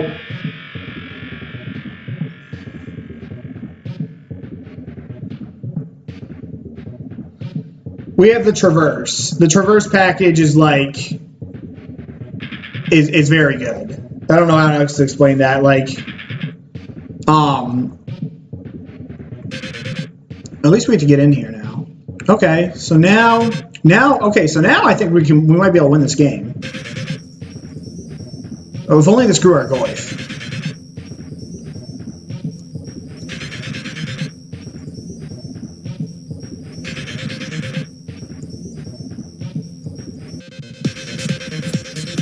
Yes, my cantrips are a higher payoff. My tutors are a higher payoff than their cantrips. Now, you have to, like, what you have to do, like, my tutors are a higher payoff for threat density than their cantrips. Their cantrips are more consistent. Now, I think I have to counter this because it kills me. Well, so hang on. Let me think. So, if he tries to kill me, I can just Abrupt Decay this Prismatic. No, because what's he going to do? He's going to get 2 Valakut's next. Yeah, I can't. I don't know what I'm talking about here.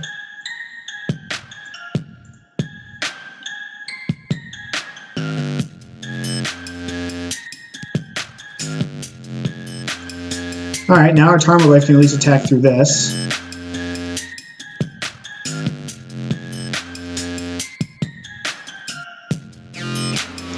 After playing...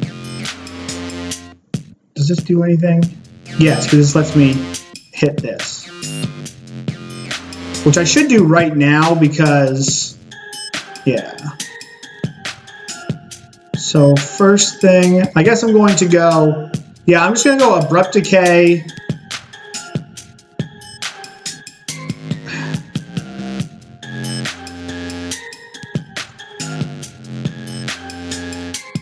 I guess I don't need to Abrupt Decay this.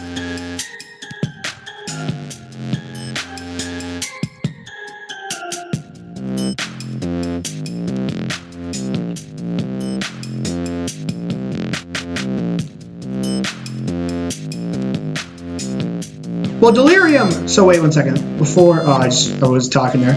Delirium isn't free. I don't think I need to... Well, the problem is 1, 2, 3, 4, 5. So a Valakut deals me 3, which I'm okay with. So I would lose to like Valakut Bolt. If I lose to Valakut Spell, I can respond and kill this, so I don't have to do this. The Grixis deck's better. Like, it's harder to play, but like it's hard to explain. Okay, so what is this? If I just decay this, right? There's no reason why I don't decay this. Like,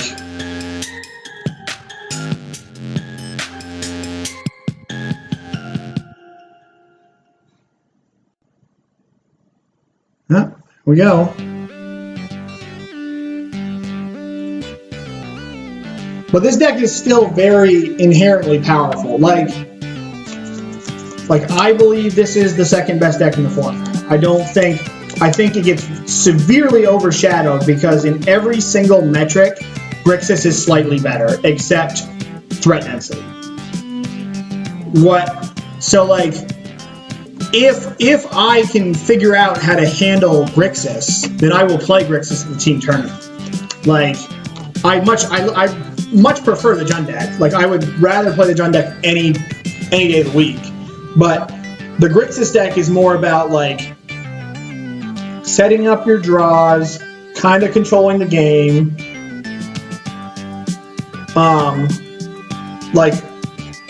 But we should understand that Grixis is a deck, and that like we should be playing that if we can. Okay, BMJ. This guy, I believe this guy plays Lantern, but I've seen this guy play everything. With that being said, I need to ship this hand.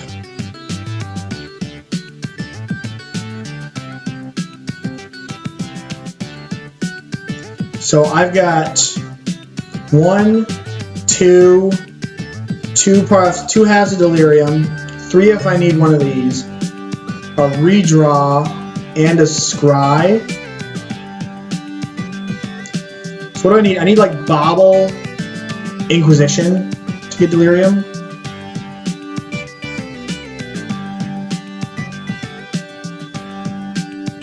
Yes, but I'm shipping 4 lands against Subspec Lantern. I've seen this guy play Nightfall. I've seen this guy. This guy's one of the top. That's kind of what we needed. This guy's one of the top trophy guys, I think. Yeah.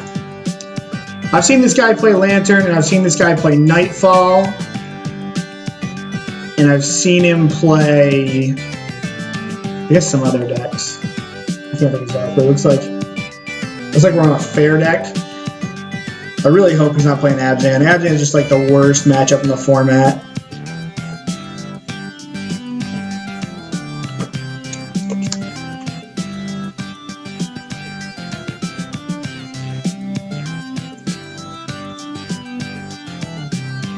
So now we got Delirium.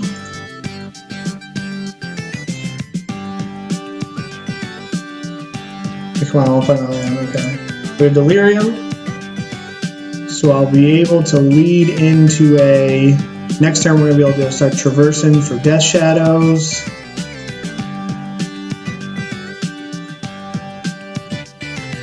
This guy is probably Abzan, yeah. Oh no, this is like the green-white Devoted Druid deck. Okay. So I think I'm going to take his Devoted Druid, because I've either got to kill Devoted Druid or Scavenging Ooze. According to his Goldfish page, it's probably Jund Shadow. Oh, okay. So I either, like, I'm gonna like, no matter what, I'm either gonna take Druid or Finks, and then I'm gonna decay it the other time, because if I don't decay Skoos, he gets me off Delirium. If I don't decay Druid, he gets whatever it is. So I guess it doesn't really matter. I guess I'll take this one. No, that was wrong. I should have taken Scavenging Ooze, because he can play something like a bird here, and then he can play Skoos and have one up. Should I get 4 slightly paid foil? Do it, man. Listen to your heart. Okay, so the Skoos gotta die. Unless he doesn't have a land coming. Now with this many traverses, I definitely need to just kill the Skoos. So I am gonna check out his top card. No, it doesn't even matter if like he doesn't draw a land. I still have to get rid of it. No, that Recruiter is certainly part of the combo.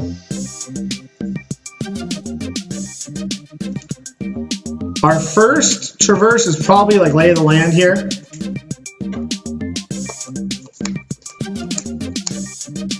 According to this thing. Yeah, it was all, we just had fake news all over the place. Land. God, I'm so good at this game. So I actually think I kind of want to get,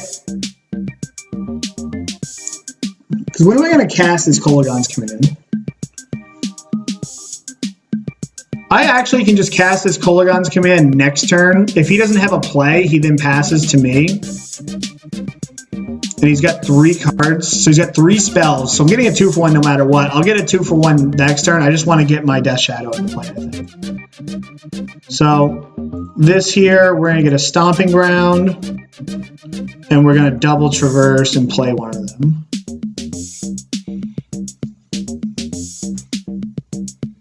Get this Stomping Ground.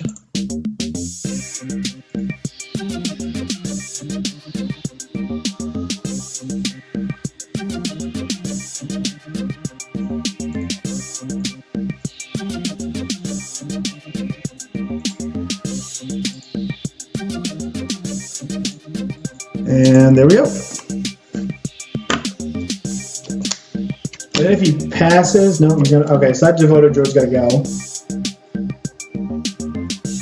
Wow, man, I'm drawing very well.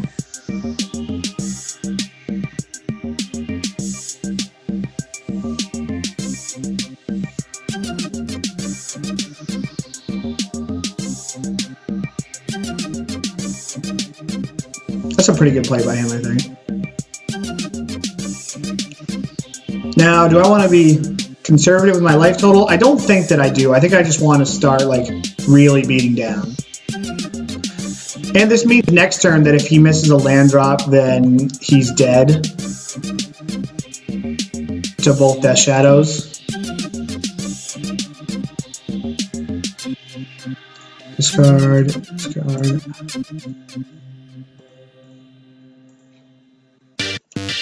Boom. He probably ditches his company, yeah. Okay, so in this matchup, I don't want Liliana on the Veil. I want Flaying Tendrils. I actually like Stub in this matchup quite a bit because it's hits. It'll probably have like 12 targets after Sideboard, Paths, Chords, and Companies. And then I like Brutalities. So I like some number of these 10, or these 7, I mean. I obviously don't like my Veils.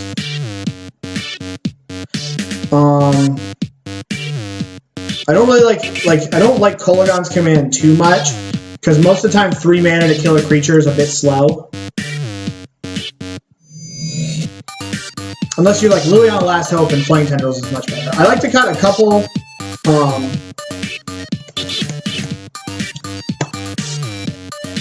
I guess. So the stroke hits Ballista and Cord & Company. You are right there. So let's see. I would say it's probably worse than these. So let me see what else I have to take out. I actually like to cut some Inquisitions in this matchup because I'm bringing in cards that like are better. Duress of Inquisition, like these hit these hit Company, which is kind of an upgrade to this, and it can kill something. Like the only card that this hits that this doesn't hit that I really wish it did was Eternal Witness. Like this hits Witness. I also like to cut a little bit. Well,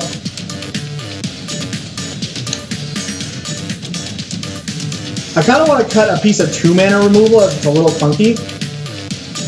Yeah. Yeah, I agree.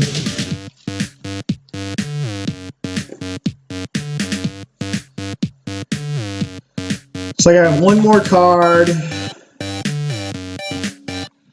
I think I'm going to cut a push because I still have 4 ways to kill a mana dork. No, actually, I'm going to keep the push in on the draw. I'll cut it on the play. And I'll cut a Terminate and bring the Terminate back in. Because I want to be able to kill a mana dork. See what that looks like. Do I want to make room for Stroke?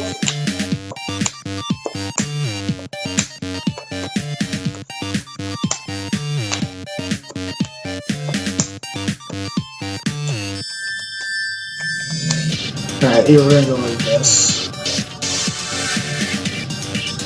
The Stroke is... So the Stroke only hits Ballista, realistically, when they're going off. And I believe when they're going off, aren't they just going to be able to scry through their deck again and recast it by hitting Eternal Witness? This is a little awkward, because we don't have a threat, and we can't get green mana and have Stub. But we get a scry. We can push a Moron on the play, and if he doesn't, we can Inquisition. So I think we got to keep this hand.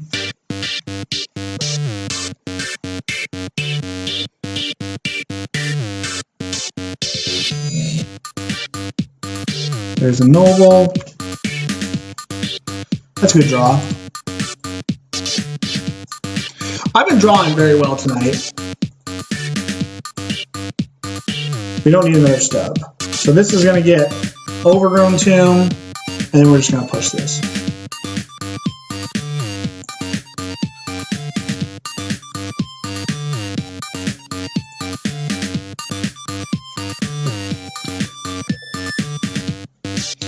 That's good. So what does he got here?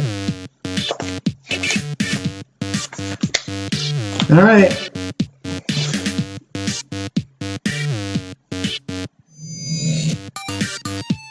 So, yeah, we're just going to cycle here. Alright, so now we're just going to Inquisition him and we're going to hold up Stub because he can Company next turn. Or you can just kill him here.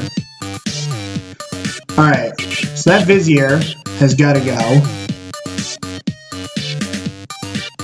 And then we're just kind of hoping here, because he actually can just vomit his hand out. Guy had like perfect, holy shit. Hopefully he just plays balls. And then we just end the game with his Flaying Tendrils.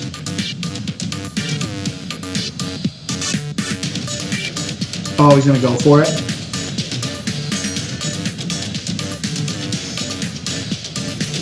Yeah. Well, the only thing that I don't like about push necessarily there, John, is that sometimes this Flaying Tendrils is going to be insane. Sometimes we're going to get Watery Grave here, is that they have a lot of 3s in their deck, and sometimes I don't have Revolt. We're going to call this a 3-fer.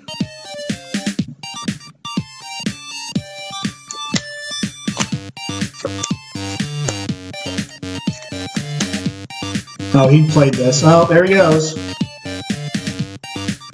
All right. Sweet. All right. Let me see if I want to. Let me go bring the deck list up here.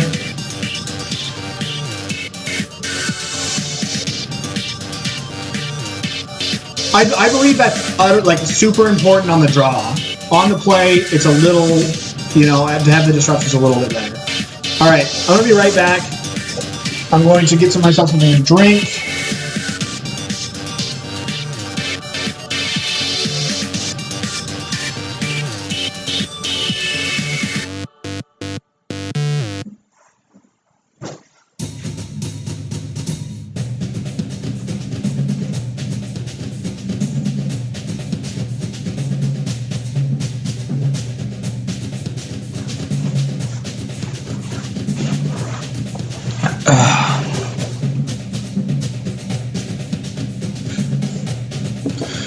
All right.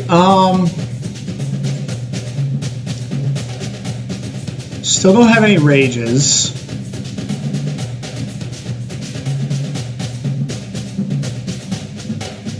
Something that I'm interested in trying when the new Planeswalker rule comes out is just cutting these K commands and playing 3 Veils and 2 Last Hopes in my main deck. Just because, like, this K commands, you know, these are very similar in grindy matchups. These are very similar. One is a little better circumstantially than the other one, and the other is, you know, this one's amazing against Affinity. They're both good against Affinity, but I think I can get away with just having 2 Lilianas and 3 Veils.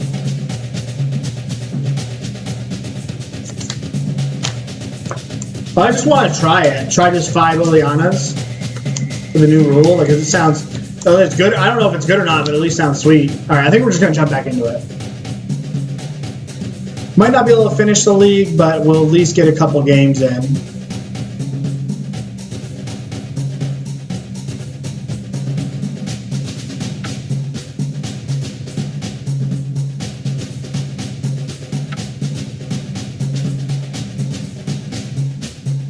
Let me see if I missed anybody there.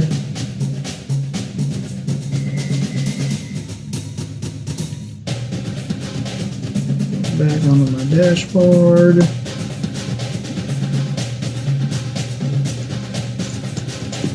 Oh, sorry, I always forget to do that sometimes. So thanks everyone for hanging out today. And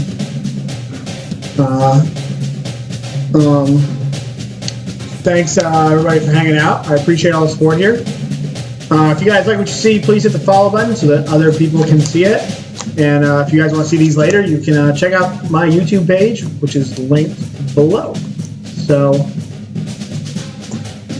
I hope everyone's having a great day besides that.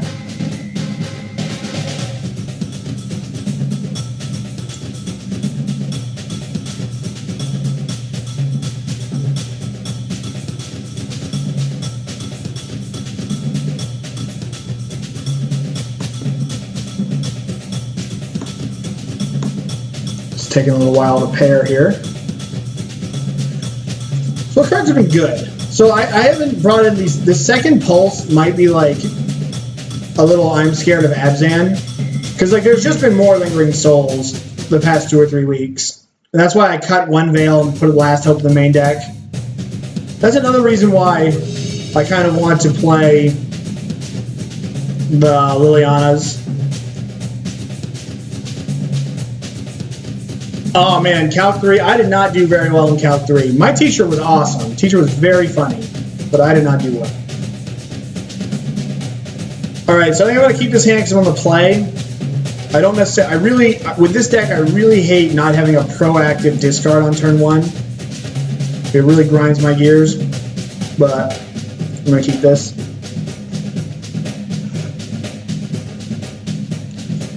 I have been liking fetch shocking first, and then cycling my Street Wraith when I don't want to do a land just for the minute points.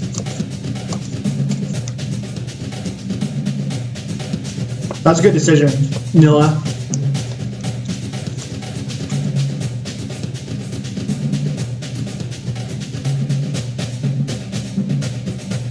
Dude, my opponent's gonna think I'm Grixis so bad because these polluted deltas. Even though I wish these weren't polluted deltas, or at least I wish they were switched up there. Hand Rocket, what case study are you working on? Like ideally, when I play the black version, I play 2 deltas and 2 marsh flats, as it, you know, it just little things that are sometimes worth it and they sometimes are not. But I've definitely had, we don't want that. So I definitely had some people tell me they've sideboarded differently against me because they saw the deltas and then they got surprised by Lingering Souls, or they saw the marsh flats and then got blown out by Stub. So I think it's a really little thing. It doesn't matter that much. A care plan for an elderly man. Well, I certainly hope it does well. First year nursing, nice.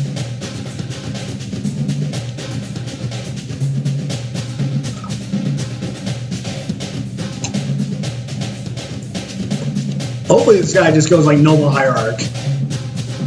Nice, we drew a land. Oh, there's a Tron piece. Smoking that map. I'm gonna smoke that map and then I'm gonna like hurt myself when he chalices me.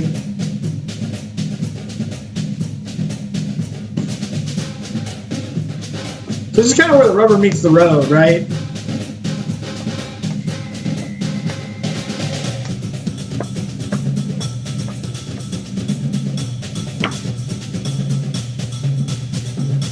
It's only 10:38. Where are you?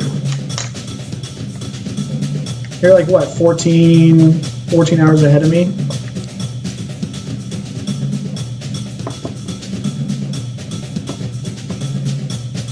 I'm very tempted to Thoughtseize my opponent. And then leave this Bloodstained Mire up for maybe he potentially plays a card. Because the way my hand is, actually I can just Thoughtseize my opponent and Traverse. That's what I'm going to do. Australia. The land down under. Then next turn, even if he does chalice me, I can Abrupt Decay and play my Death Shadow. Wish I could take this all back.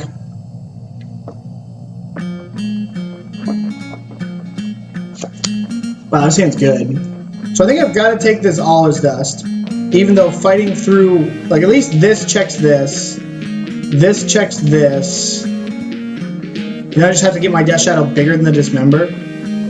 Alright. Okay, so I'm gonna get Overgrown Tomb.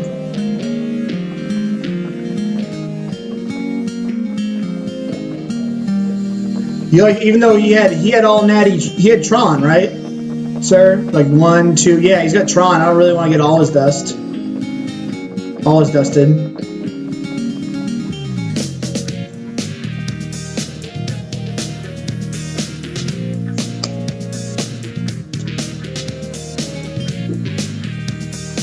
I think like the best draw, I might just beat over the top of this Thoughtseize here.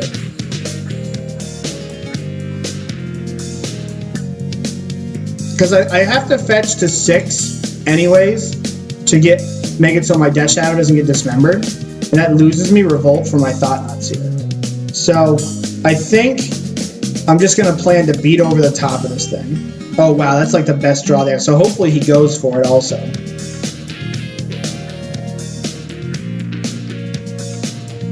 So we'll play that.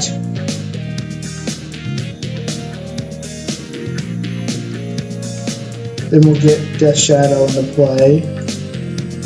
And then we'll just pass. I guess the Revolt doesn't... I don't know. Either way, I'm going to be able to get one of his threats. And I think the more important threat is the Ballista. As soon as he gets Tron, I think the Ballista is more threatening than the Thoughtseize here. I might be wrong.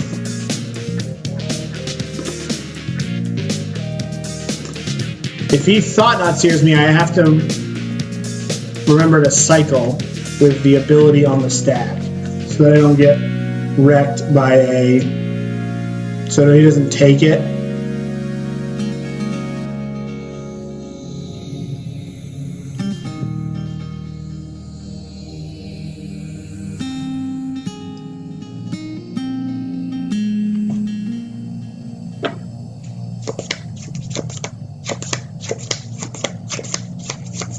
There's no way that he's going to dismember that shadow.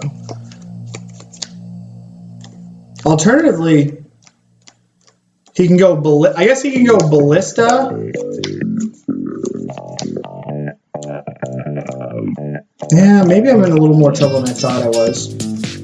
Maybe this wasn't exactly right because he can go like Ballista for 3 and dismember my Death Shadow. So I guess I'm kind of punished for not.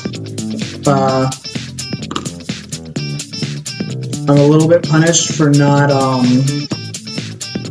whatever I was gonna say. For not playing my fetch land, because if I played my fetch land, at least then if he ballistas for 3, I cycle. I'm at 9. My Death Shadow's a 9/9, and I don't know, it's a 8/8. He would have had to trade his ballista and his dismember for my Death Shadow. Now his ballista lives, which isn't too bad because this Abrupt Decay is like wearing out its welcome.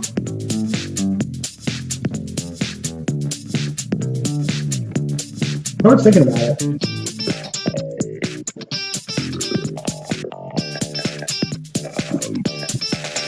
I like Street Wraith into Street Wraith. Then I'm in pretty good shape.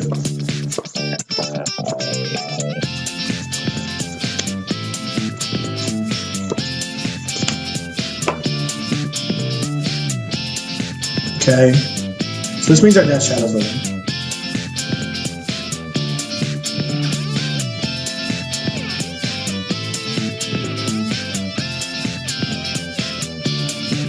Alright, opponent.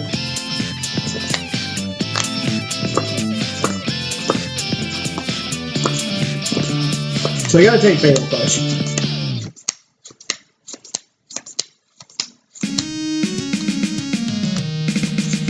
This is interesting. Very, very tough decisions from my opponent. They took Cake Man, okay. So that means that I'm getting in with this Death Shadow.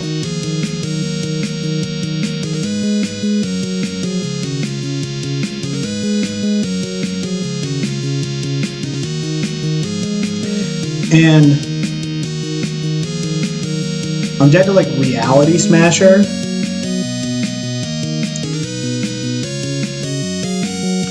I guess regardless, I'm going to push this to start my turn. And I think I'm just going to get a Swamp here because I might want to use all of my mana with how the texture of my hand is.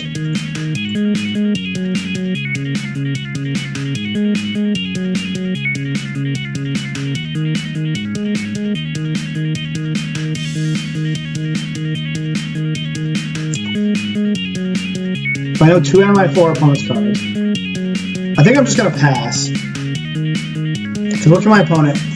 The problem is if I pass, eventually my opponent's going to get into a position where I guess next turn they can dismember and kill my Death Shadow. So the Death Shadow's dying no matter what, so I think I'm going to attack. And if my opponent Reality Smashers me, they Reality Smasher me. I don't think I'm beating Reality, because like Reality Smasher still kills my Death Shadow on the table because they attack and they dismember it. They get in for 2 points of damage. I'm at 3, and then I'm looking down at a Reality. Yeah, so I'm not beating Reality Smasher anyways.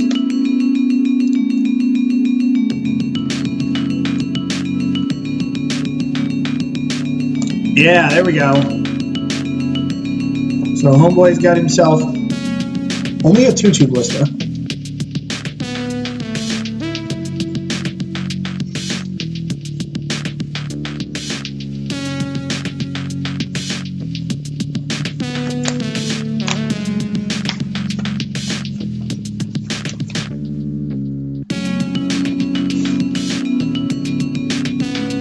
Okay.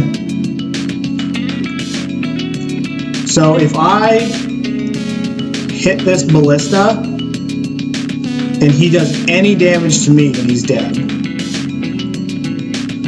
But if he does 2 damage to me, then I can't kill him.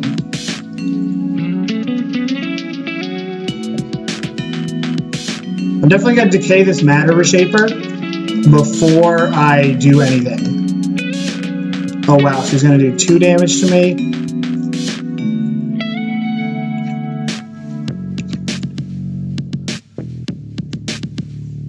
Okay, so this means that Traverse is a kill, Street Wraith, Traverse, or a Shockland.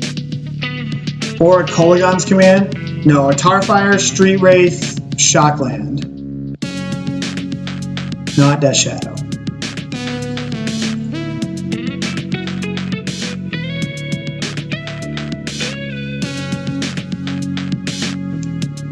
That was close.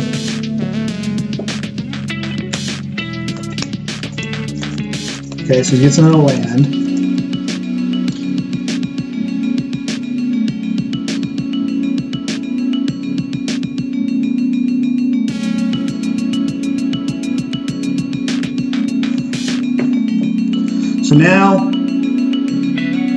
So now we're pretty much dead too. So we're dead to all his dust, which has only got 1 more in his deck. Probably because I would assume we're virtually dead to all his dust. Or Walking Ballista, but I don't know. This makes it so that if by playing this Death Shadow means that we can beat Reality Smasher as well.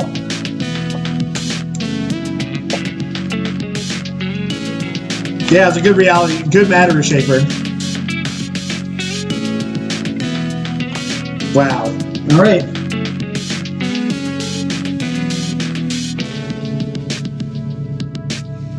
Okay, so like I said in the beginning, I like these 5.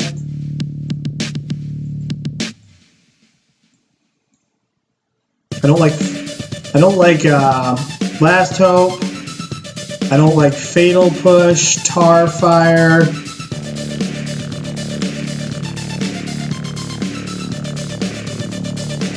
Yep, Ugin. Yeah, I forgot about that. Do they play Ugin?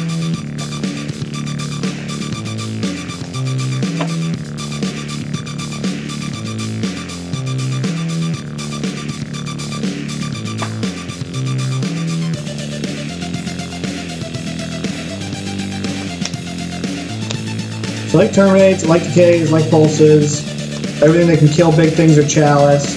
On the play, I'll probably take out an Inquisition and put a push back in, so I can kind of just play my advantage.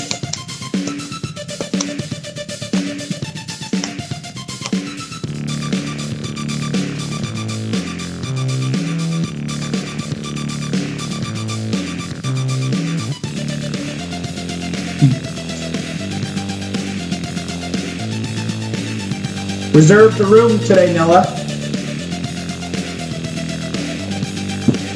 So yeah, which is good.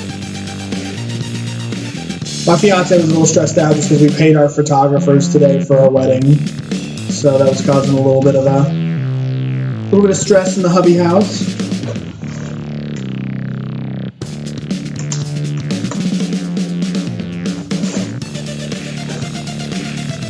So I get 3 looks at a land, and even if I get a land, then my hand's not that good. Especially if my opponent has a relic. So we are giving this one the old Gun of Maverick all over DC. Well, we're actually going to be in the best part of DC. We're going to be in Alexandria, which is right outside of DC. We're going to ship this.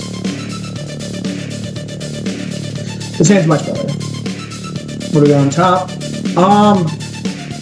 I do believe we're going to want an extra land at some point, but I don't think we want one now.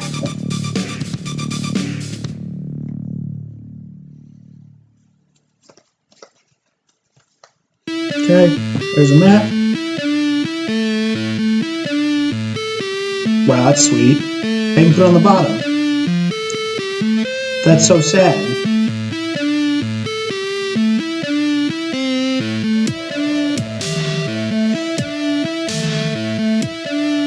I'm gonna go with we're gonna want another Thoughtseize. So now we're gonna bauble this guy.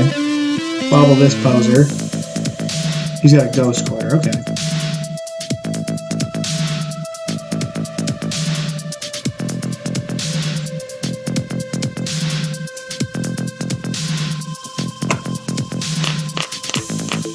Wow, he's gonna have double ghost quarter. So he's gonna be able to get, we're gonna have to be very careful with how we fetch. So I'm really tempted to take this Mind Stone because it's just gonna let him draw cards. But maybe I might be able to snipe this Mind Stone.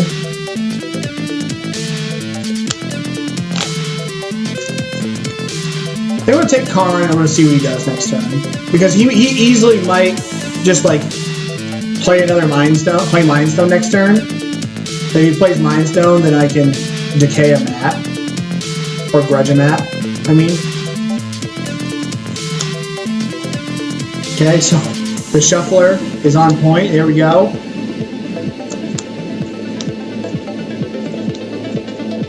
But guys, thanks for showing up, thanks for hanging out. I appreciate everybody for spending their time hanging out here. What if he goes like Strip Mine?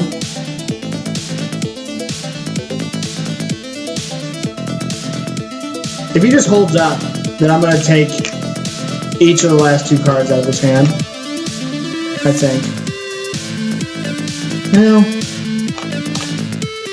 depends if I draw a threat. If I draw like a Tarmogoyf, I'll play it. Okay, so goes into Mind Stone. Goes in there.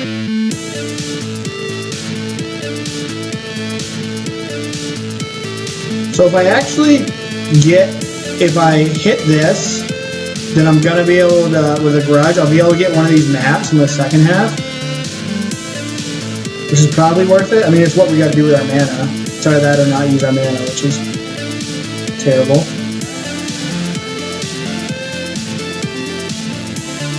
So we get Stomping Ground. Then I'm just going to hit this because it's going to let him draw more cards.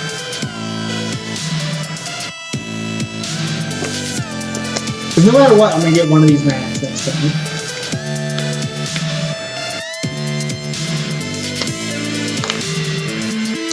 Because if I let him have that Mind Stone, then he can next turn crack both of his maps, and just his mana will be super online. Question is, I don't think I'm going to Thoughtseize my opponent this turn, unless if they play Seagate Wreckage or Ghost Quarter, I might Thoughtseize them. This also kind of prevents like them from going too crazy with their own Ghost Quarters too soon.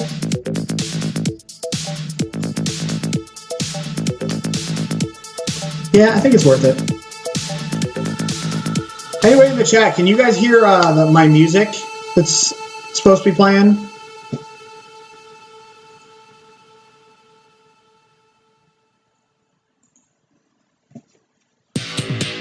I mean, if he just starts expedition mapping for Ghost Quarters, then I'm in a lot of trouble. Which he might do. Here's a tap. Place a tap. Okay.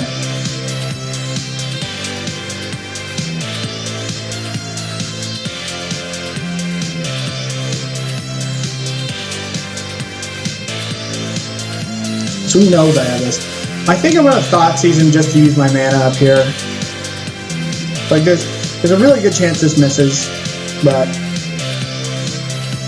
it would have to be like something big for it to hit, or a removal spell. Because if it was a Thought Knot Seer, it was a Chalice. Okay, so we got lucky there.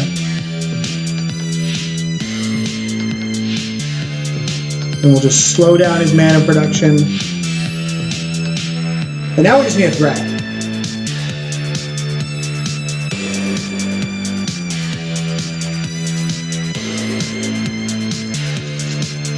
Oh, that sucks that we drew our... So we've had that swamp for a little while. So that kind of sucks. Basilisk Collar. No.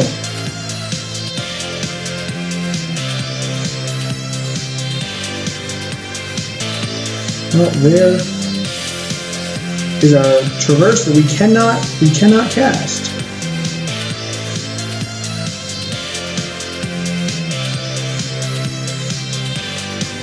So hopefully he gives us something to terminate here. This is a little bit of the cost of doing business that I have built with the deck recently. Trying to up the power level, I got rid of whatever it is. Okay, so the last card's Ghost Quarter still. I ditched my a Tarfire and an Architects of Will. So my deck is a little harder to get Delirium. Oh, that's pretty good. So I actually don't want to do that right now because, well, I guess if I do that, I could just go Shatter Shock him, or I could go Shatter Shock myself. So if I go, because I don't want to make him discard, because then he can start Seagate Refugeing.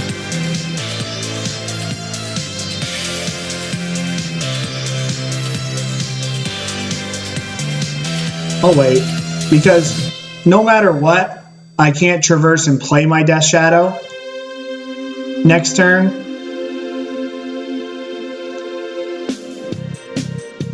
There's the Ghost Quarter.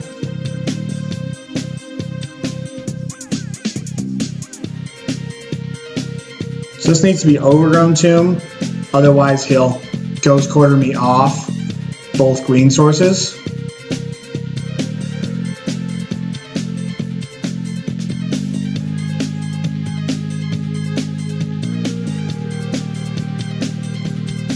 He can Ghost Quarter me off red. That was a pretty good draw. Luckily our opponent F6'd. 2, 3, 4, 5, 6. So cards he could have drawn that punished me for doing this, I guess, is like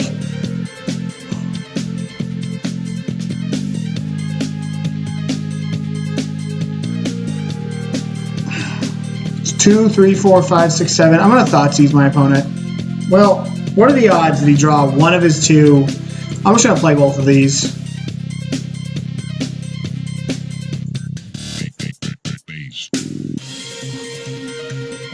I really hope he doesn't always best me.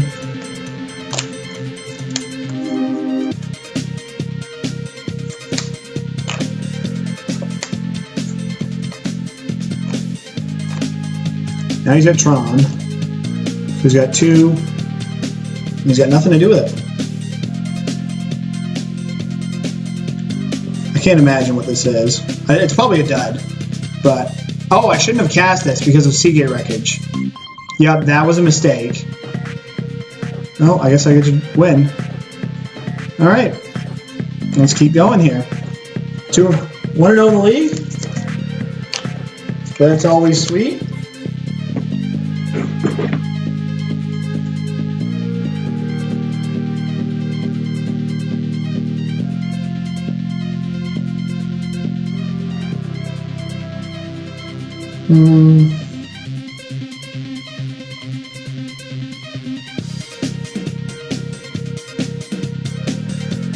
Sorry, I was reading. Catching up on our chat, Noah.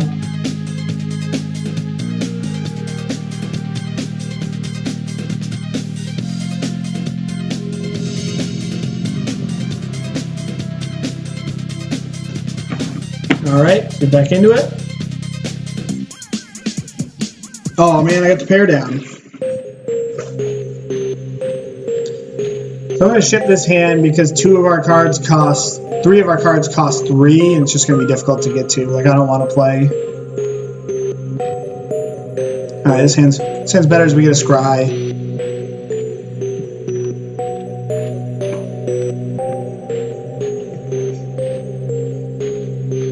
So I kind of want this one because it gets me like a fetch land away from playing Death Shadow.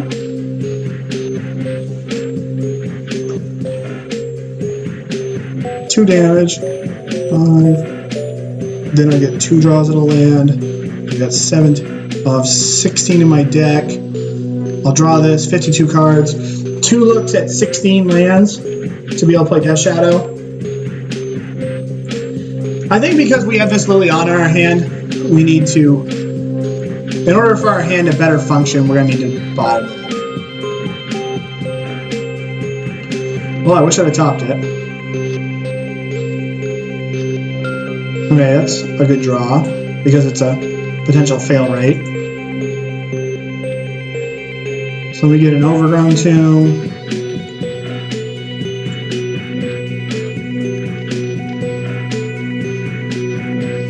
Cast this. See what he's got cooking.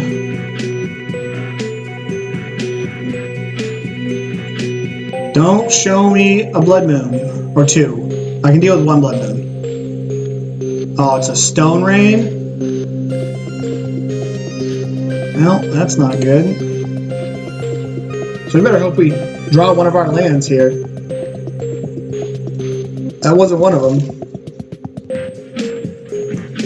There's a Windswept Heath. Then he's got a Stone Rain me.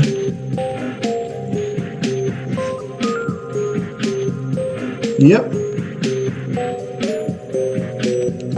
Alright. The old sticking it to me.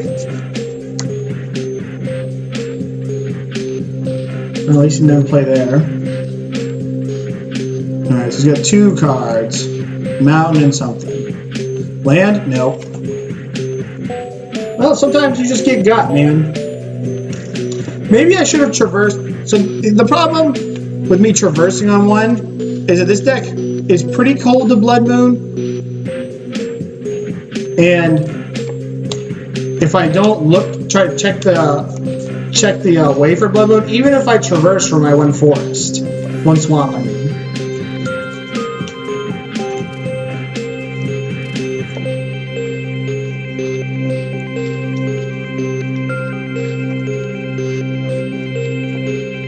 What do we got here? We got a Storm Breath Dragon.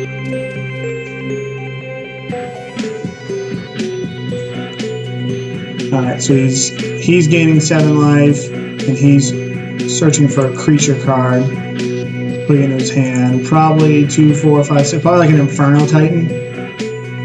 Chameleon Colossus. That's worse than Inferno Titan.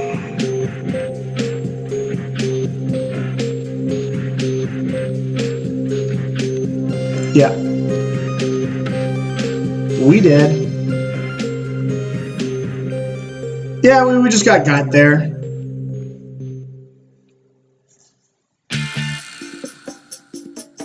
So in this matchup, I like Brutality as it hits their mana dorks, and they do have some key spells that are pretty important.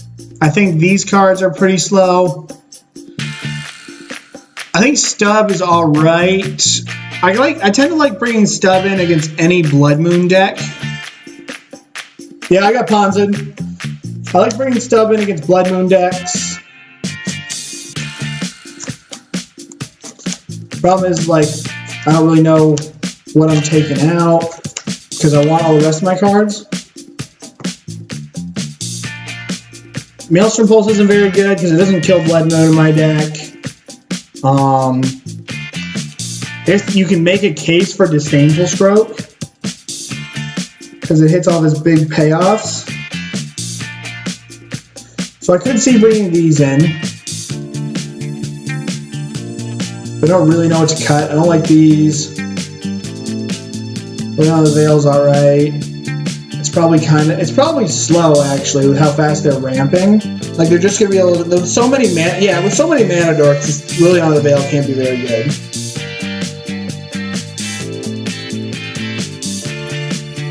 And normally I would cut like an Inquisition when bringing in Brutality, but this hits Blood Moon and Brutality doesn't.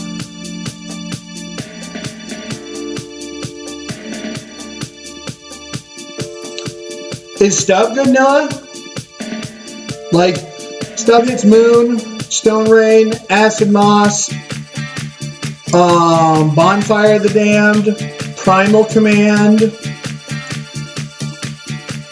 Planeswalkers, right? You've got Planeswalkers.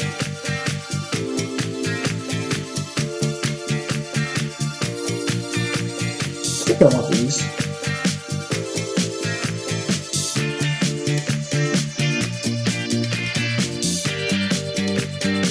Okay.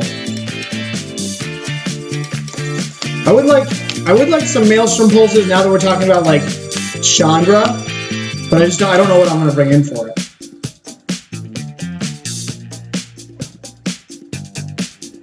Look in here. This hand's not that good. This hand is not that good.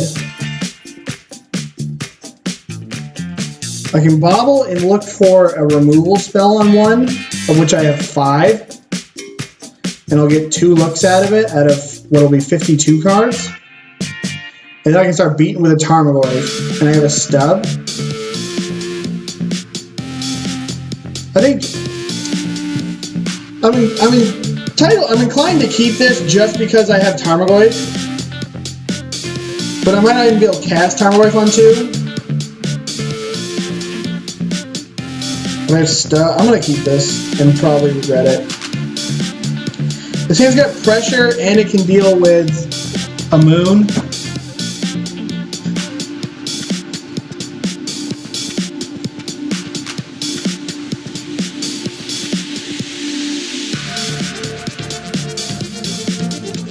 I'm gonna get a Watery Grave and pass. I also can hit his ramp spell on 2. One if he plays like the Utopia Sprawl.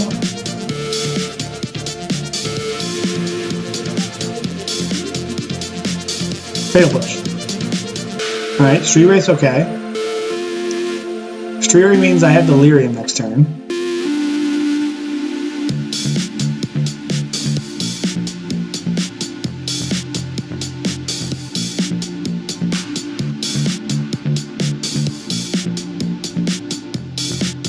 I should have waited until my turn to do that, which is bad sequencing.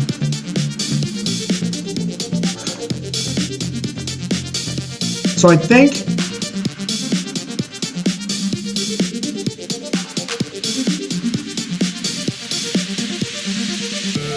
so I can get basic swamp.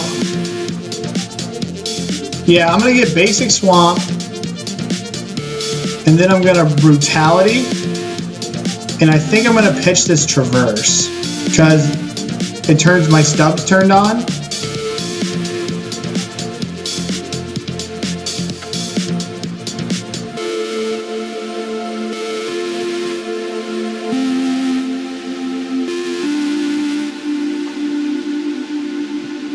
Ditch this. Brutality, that hoe. Swing and a miss. Well. Sad. At least we're going to be able to get Tarmogoyf down. We're just going to play Tarmogoyf for like the next 2 turns, which should be good. There's the heap. Just miss. You son of a bitch. Oh, he's just actually gonna be lazy? Sick.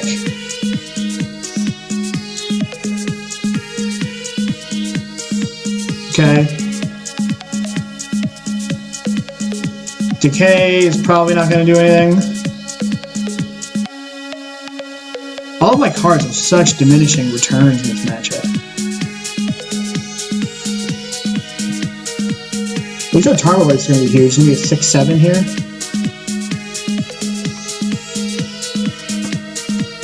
We'll hit this moon.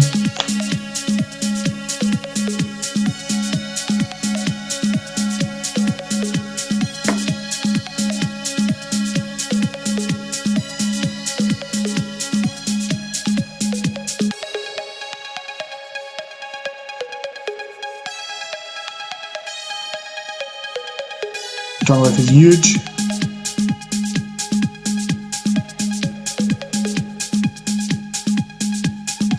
I still think I'm just playing another Tarmogoyf.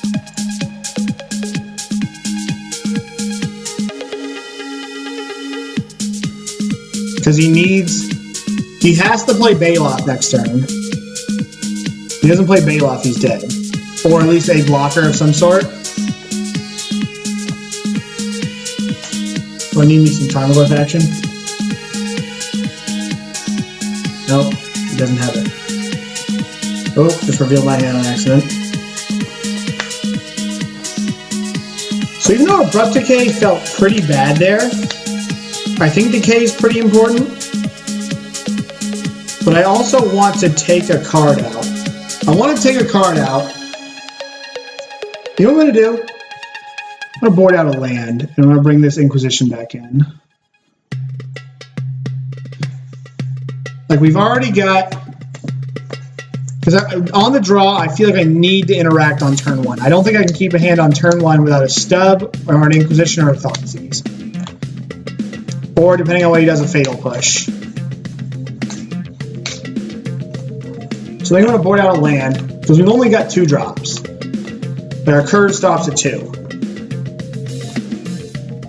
I think this is what we're going to do. I know that I oftentimes used to board out the Godless Shrine a lot when I was playing the white version.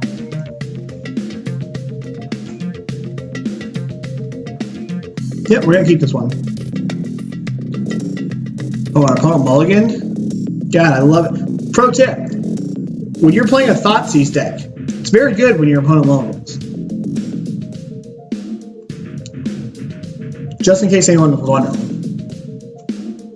Wow, he mulliganed a 5.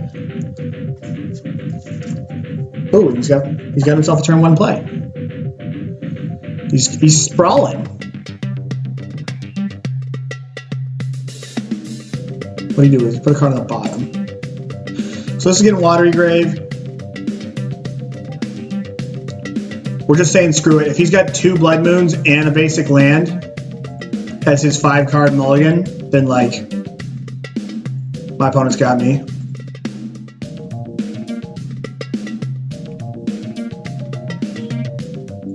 Okay, get rid of that Stone Rain.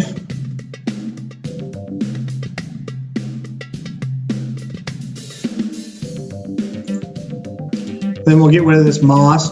Hopefully we draw a fetch land. What is this? Grafdigger's Cage. That doesn't do anything, right? Yeah, nice. Dude, when you draw this good, this game is easy. Then next turn, we're just going to smack off that. Or maybe I should have done that turn. I don't know. Next turn, we're going to just get rid of this Utopia Sprawl. Yeah, Grafdigger's Cage doesn't really do anything. It's me. I want to get another green source in case my opponent smokes my green source. See, this game should be over. I think.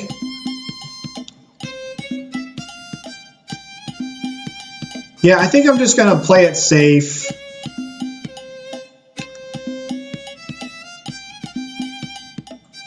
And just get rid of this.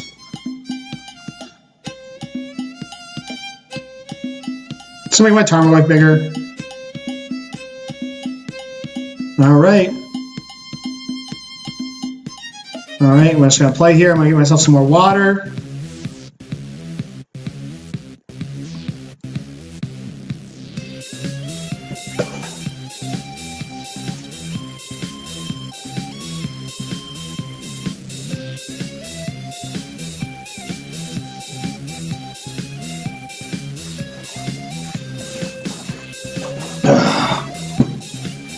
Six viewers, guys. Thanks for showing up. Thanks for hanging out again. Like I was talking about, I appreciate all of the support. If any of you guys like what you see, please hit the follow button. I will stream every Thursday, and I stream every I stream every Wednesday, and I stream every gosh, I can't even think. I stream every Wednesday, and I stream every Sunday. So, providing I'm not going to a tournament or something like that. So,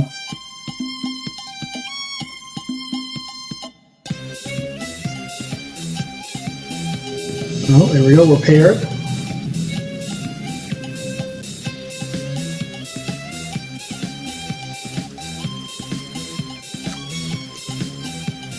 Join the mat here.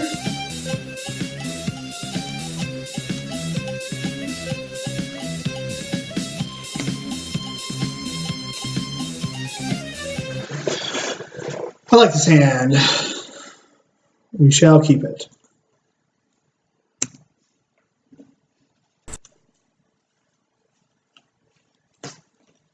Oh gosh. Oh gosh, we're in trouble. This is one of the worst matchups. At least they went bottom. I've not won many matches against blue-white. This kind of sucks that I'm 2-0. My opponent's 0-0. Oh, this is blue-white-red. Okay. Alright, so I think I'm going to take this Serum Visions. You should be able to play around these Quellers.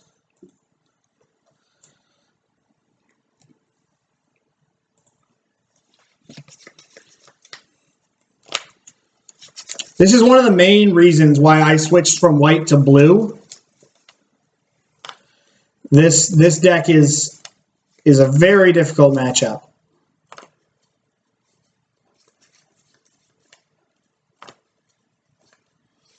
With the white cards, because Lingering Souls does not line up very well against Spellcaller. Nope, want to hit it. So we know all 5 of their cards. No. What they... Right, isn't that what they drew? We should know everything? No, I clicked out of the Helix. Okay, yeah, so we do. They have a Helix on top of this. Duh. All right, let's cycle this. That was a good draw. That lets us deal with... Actually, let's just get a Death Shadow down, so...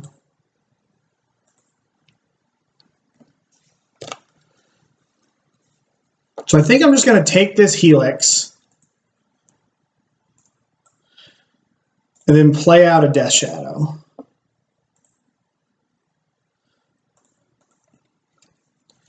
Going to get Bloodcrypt. Would have liked to take those Quellers.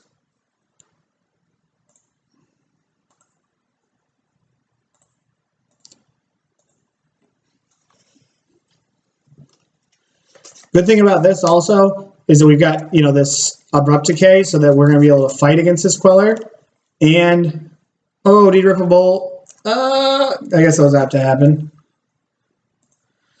Oh, it still doesn't give us Delirium. Better lucky than good, I guess. So let's get this guy into play.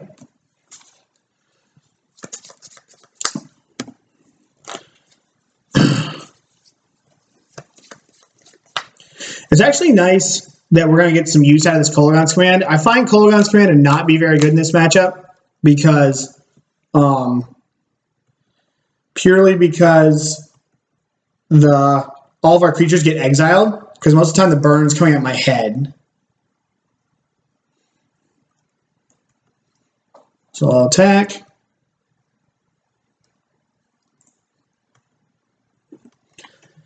My opponent would like to do something about it. And they can.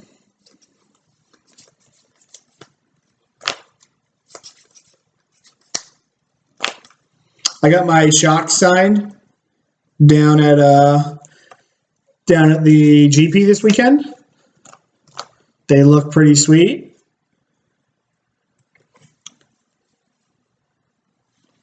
I got all my Death Shadow shock signed. Yeah, so we're just going to decay this. This gives us Delirium, which is pretty decent. This means if we draw a fetch land, I can just run this Traverse out here.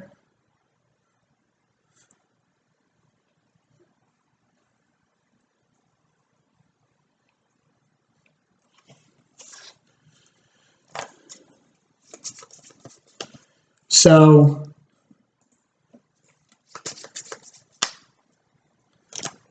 what I think I'm going to do here. So my opponent attacks me for 4. I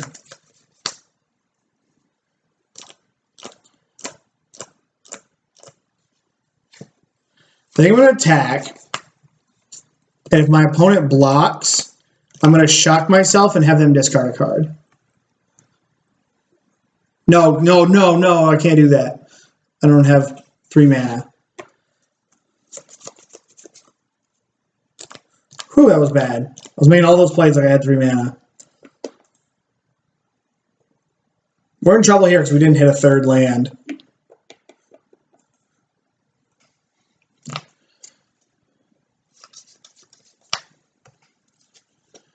So I'm going to flash in a Queller. He's going to Cryptic.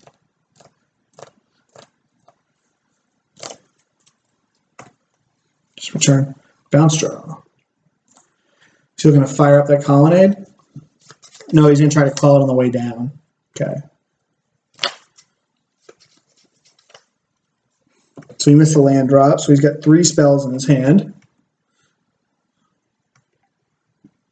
Which is not good for the home team.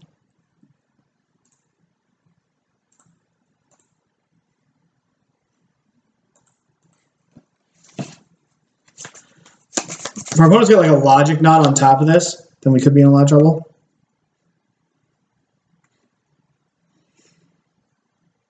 I should have tapped differently. Because if I had tapped differently, I could have fetched a basic with this, pushed this, and then been able to traverse. But as it stands, I've got to get a tapped Stomping Ground here to not be dead in 2 shots of this Colonnade. I also probably should have done this in my opponent's upkeep.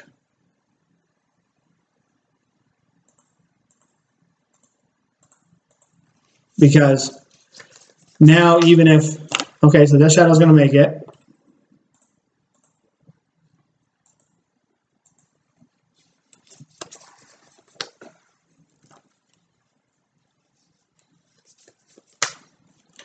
My opponent didn't have a counter spell.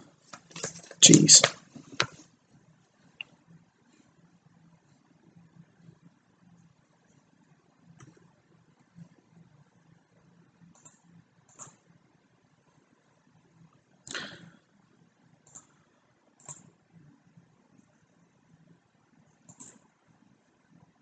Plains.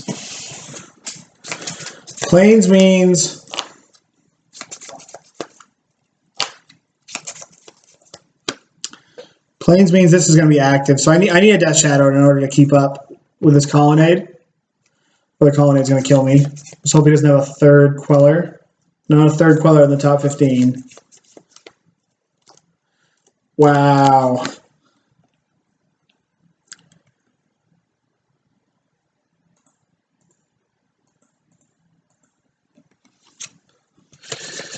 So I need to draw a land and a Fatal Push. Because I need to be able to go, because I'll be able to Edict, there's the land, because I'll be able to Edict this Spell Queller. Oh wow, you didn't go for it, okay.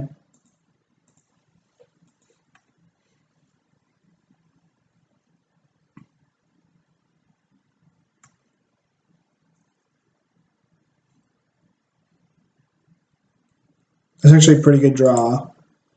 So now, check out what he's doing. Oh!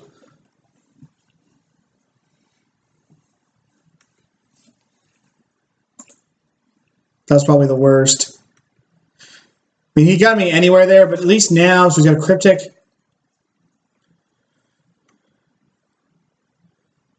So this resolves.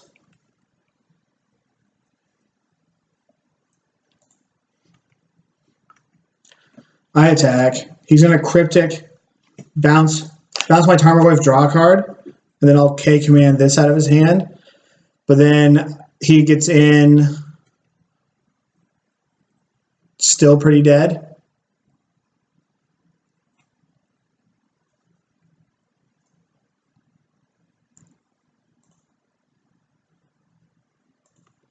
Let this resolve.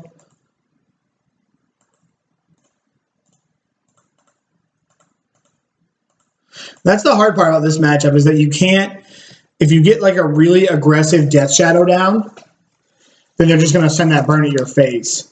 If you get a not very aggressive Death Shadow down, don't Colonnade me. So I need Fatal Push off the top.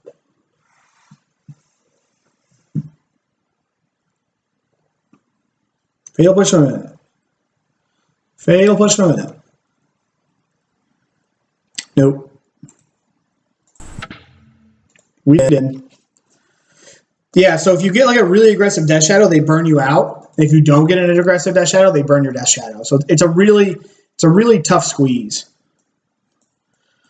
So in this matchup, I like all these and these brutalities. I like shaving on Last Hopes. I like shaving on K commands because they often exile your creatures and you don't get to bring anything back, and killing Snapcaster Mage isn't even that good. I like to keep all these because they kill Queller and they kill Queller. These all kill Queller. These kill Colonnade. This doesn't kill Colonnade. So maybe these aren't worth it actually.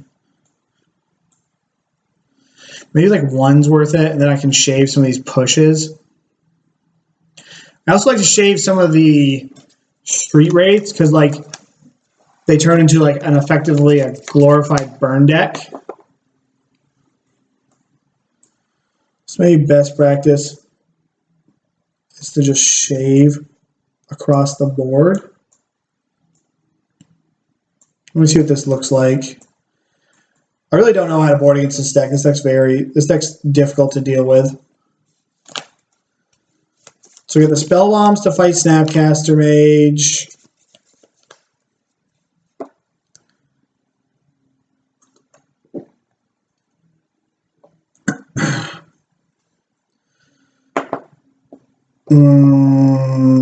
I think I'm going to run this. It's hard because my removal doesn't really line up with anything perfectly unless I can keep fetch lands around.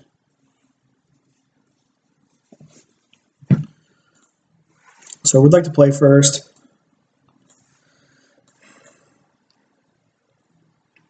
I think I'm going to keep this as a very threat-dense hand, and we're on the play.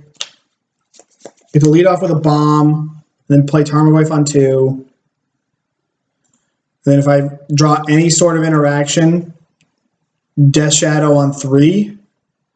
I like keeping, in these fair matchups, I like keeping very threat-dense hands, especially on the play.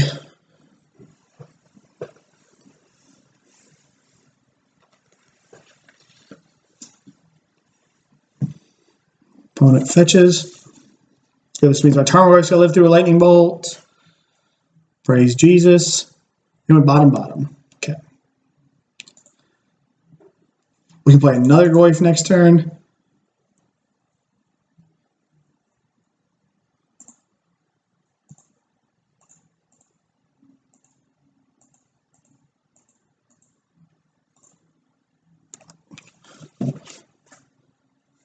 I might go Goyf Death Shadow next turn.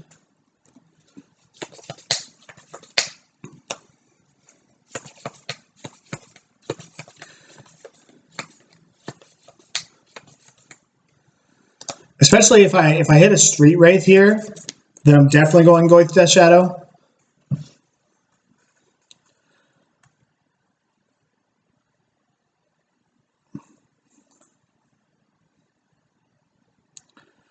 I think I'm just going to play Tarmogoyf.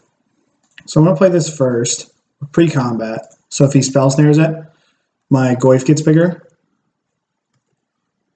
And then I think I'm just going to hold up Nihil Spellbomb.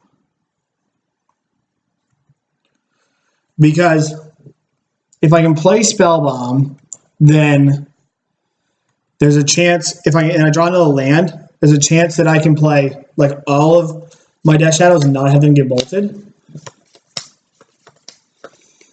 I do have to worry about Supreme Verdict, but I've always found Supreme Verdict to be so weird out of this deck, to be like the Spell Queller Supreme Verdict deck. I always made me wonder why they played it.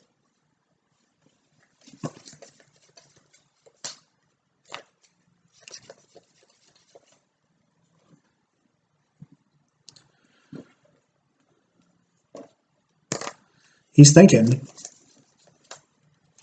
I've played this guy before. I've played some good matches with this guy now that I think about it.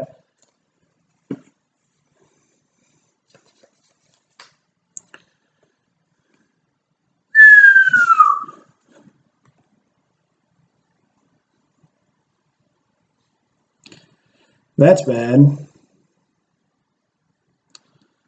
That is really bad.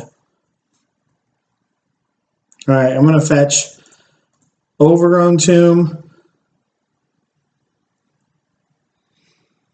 Yes, it's a very cool card. All right, we're gonna. Oh, the bomb doesn't even work anymore. Oh gosh, that was a huge punt. Because now it just goes to the graveyard. Ugh. I always forget about that with Spellbomb.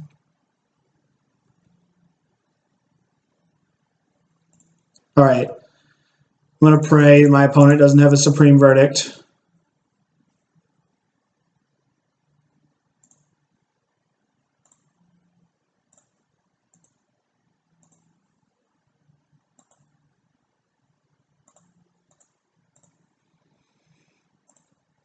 If my opponent's got a Supreme Verdict, we'll go to the next one.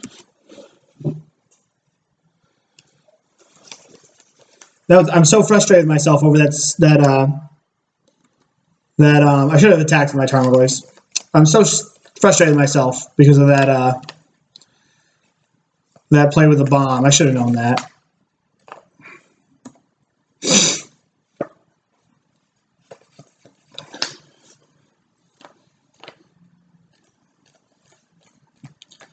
I mean, I can't imagine this works.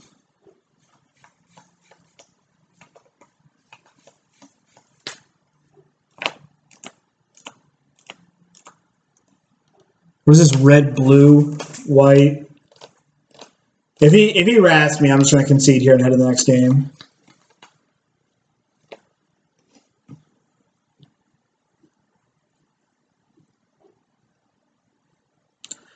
Electrolyze.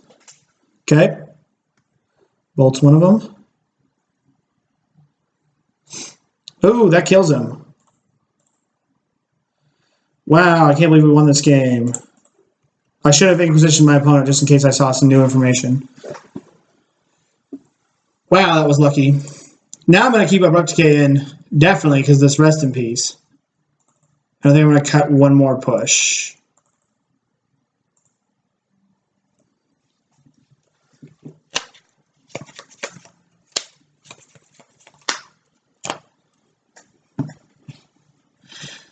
All right. This hand's all right. We've got a discard spell into a Tarmogoyf, and we can play the manipulation game with Bauble a little bit, and then we can Bauble our opponent. So I like this.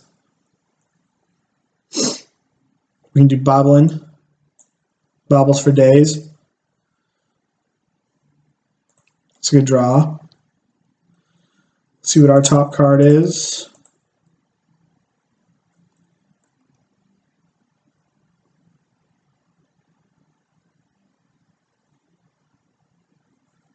Don't be shy. All right, we don't want that. So now I'll get an Overgrown Tomb.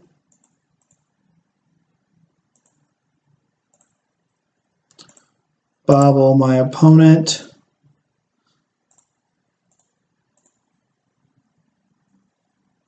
We have a path on top.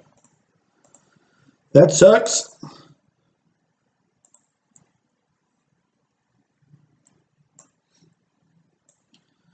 So they've got all the removal. I think I might as well just take this Supreme Verdict and let them answer me one for one. Don't let them clean up. Just kind of settle in for a little bit of a long game. All right. Thoughtseize is a good draw. And an Abrupt Decay, which isn't a very good draw. So I'm actually going to Thoughtseize my opponent, and if they try to counter it, I think I'm going to stub them. Yeah, it's a bit too much removal. It'll take their path.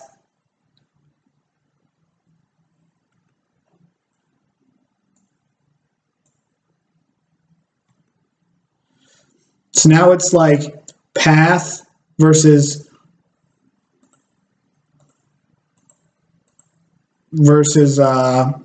two lands versus my Tarmogoyf from the top of my deck. Then we're both top decking. And at least I have an answer to his Colonnade. So I don't want to be taking too much more damage.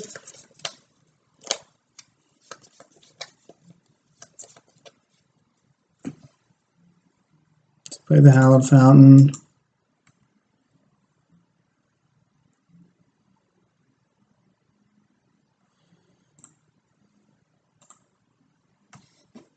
We'll sit tight.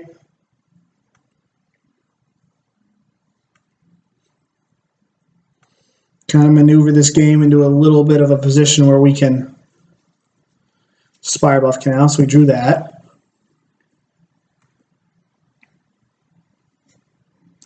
Discard spell will be good. I guess we'll cycle this. Yeah, I guess this is the cost of leaving too much removal in our deck.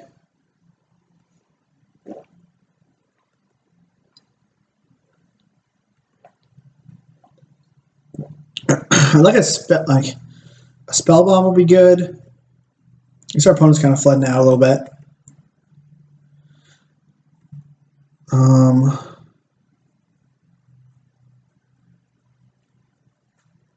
think I want to cycle this again.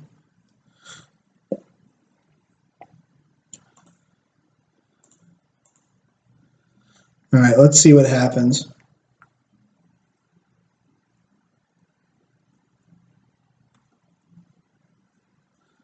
All right, I'm just going to Abrupt Decay this.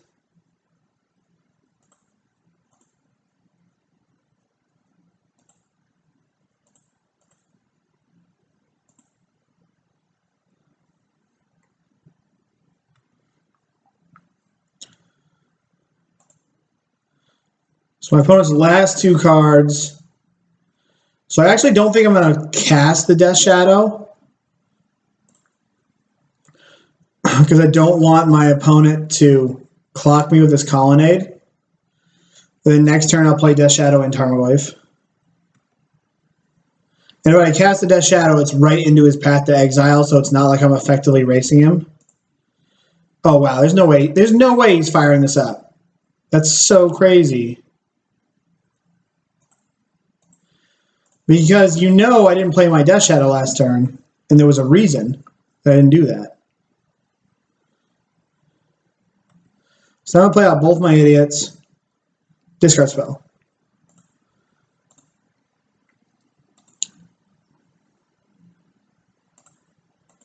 I'm just going to hold this land, actually. I don't want to fetch and go into like double burn spell range. And I can ditch it to Brutality if I need to later in the game. I cannot believe that my opponent fired up his Colonnade there.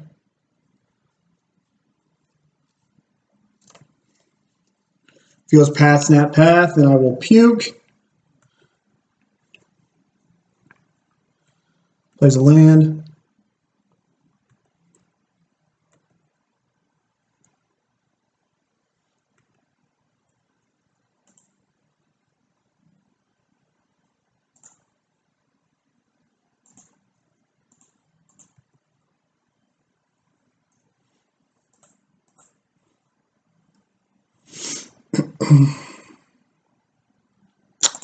Now I will Bauble myself.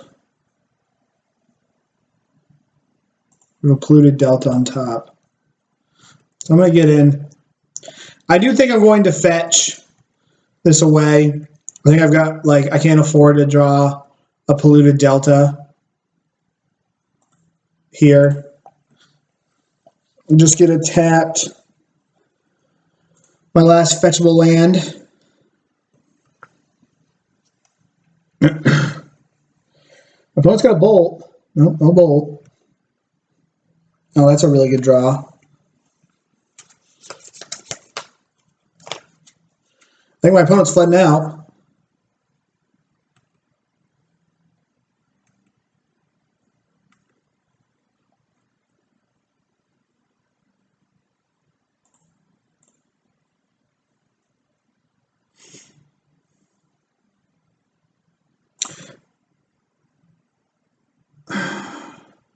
Do I want to cast this? I guess it doesn't change the clock anywhere except for a Geist. because it makes so Geist, but then I can kill the Geist token. Yeah, I'm gonna. What can that be? It's got to be a dud. It's got to be either a dud or an instant. So I don't think I'm going to cast this. After combat, I am going to crack this Spellbomb in case. I guess it doesn't shrink my Tarmogoyf, so I should have done it before combat. Alternatively, I can just hold this, I guess, to fight off Snap Path or Snap anything. But if he had that, he would have just done it. So I think I'm just going to upkeep it.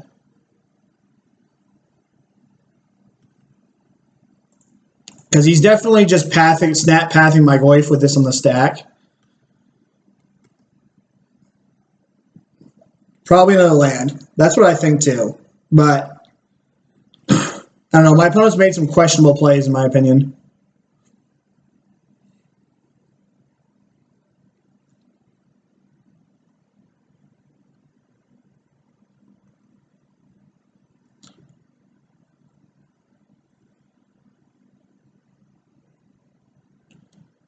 Okay, sure. So he's going to bounce my guy.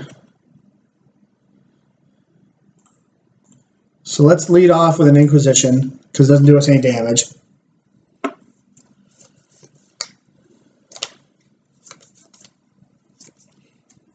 There's a spell color. Okay. I'm going to terminate this. And then I unfortunately cannot play...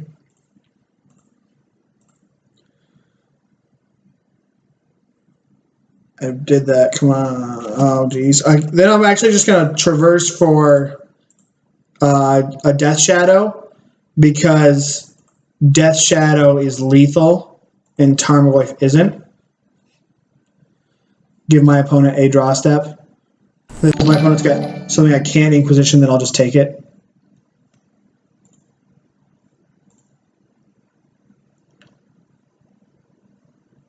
Logic not.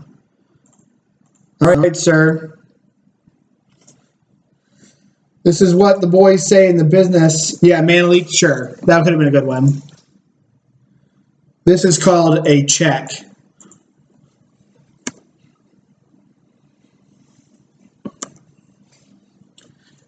Nine viewers, guys. Thanks for showing up. Thanks for hanging out. I appreciate all the support here. If you guys like what you see, please hit the follow button. And if you don't, then you guys just being here is good. Horror Rocket MTG, thank you very much. I appreciate the support. Look at that. We got 3-0 in this league. Close league. All very close matches, in my opinion.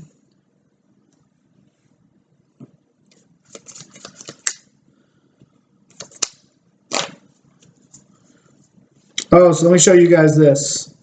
This is kind of like my pride and joy of what I got going on right now.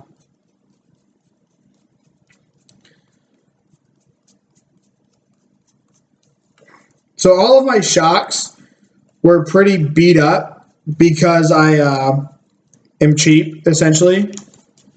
So I bought like the damaged version of them or like HP version. So I decided to take my shock lands and go and get them all signed by Rob Alexander. Which was kind of cool, I think. You know, like they're all pretty beat. Like if you check out my Bloodcrypt here, like my Bloodcrypt is just absolutely hammed. Oh, you couldn't see anything from what I was showing there. My Bloodcrypt's hand. I got my Bloodcrypt, my 2 Overgrown Tombs, my Bloodcrypt, my Watery Grave, my Temple Garden, and my Godless Shrine, my Stomping Ground all signed. This is pretty sweet. I'll be right back. I'm gonna turn the heat down. It's a little hot here.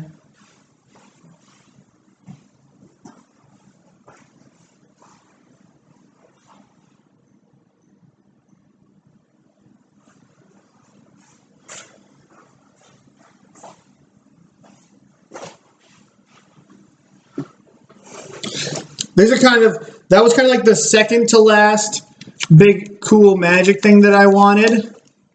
I think the next thing that I want is I want Lorwyn Thoughtseizes. My Thoughtseizes are Theros Thoughtseizes and they're kind of ugly. So I'm looking for some Lorwyn ones pretty intensely. And I don't know if I like the Khan's Bloodstained Mire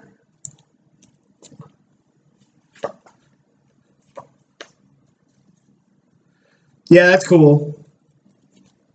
There's definitely, and it's a shame that there's no way to validate them. You know what I mean?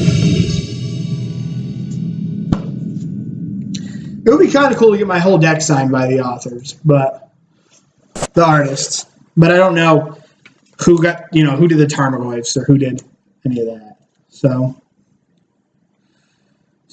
on the draw here, once again, it was so weird. It was depending on, I'm going to keep this. I hate keeping hands like without a discard spell, but I've got 3 lands. I've got a threat. I just want to keep. I'm going to keep it, but I'm not really excited about it. So depending on like where you were at the GP, they were selling them for between 33 and 55. Yeah, if we'd had a discard spell at the top, we'd been in good shape. So is our opponent like green-white excavator? If it's green-white excavator, I'm going to puke. All right. At least it's a devoted druid deck. So I'm going to get Bloodcrypt with this.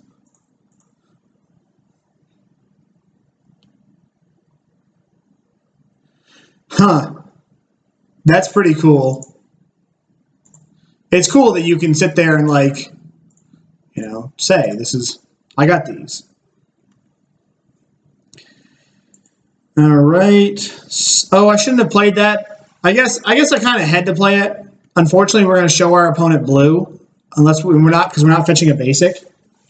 We might actually get some value out of this Liliana, which is pretty weird in this matchup. I'm just kidding. We're not going to get value out of this Liliana. So I do think I'm going to push this. And then I'm going to play, well, nice. Yeah, it is far away. So I have like an interesting line. I can go, so I need to start trading spells with my opponent. And I think the only way that I can get value out of this Liliana is going fetch, push, and then start ticking my Liliana up and ditching lands. Because I don't think getting a Death Shadow in play is going to do too much. And then I have the Edict and this ready. So I think that's what I think I'm actually just going to push this, play Liliana, and then start ticking up.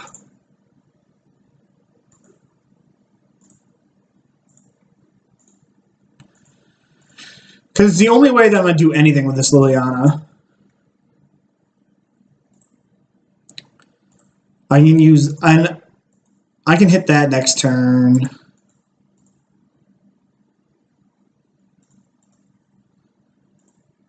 The next turn, I'll probably go like Thoughtseize, Death Shadow, and tick my Liliana up, ideally. I'll Thoughtseize first, so that if my opponent companies, at least, yeah, so now they've definitely got another Eternal Witness or a Collected Company.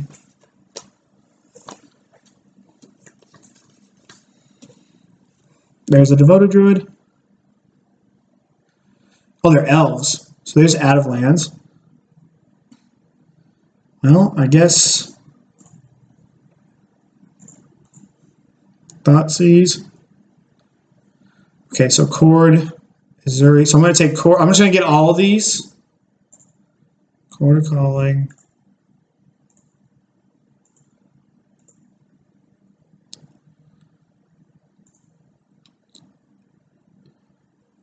Now, am I shocking myself?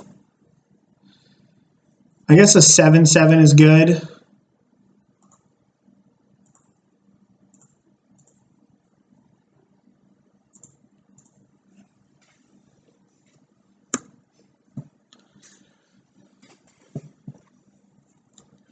Then I just gotta hope that I don't get comboed here. I guess I would have to go like perfect. I'd have to be perfects here.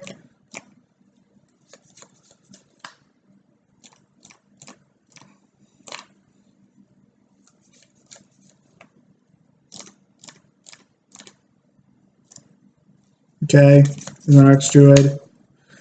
That lets him put another counter on his Sentinel, or on this, and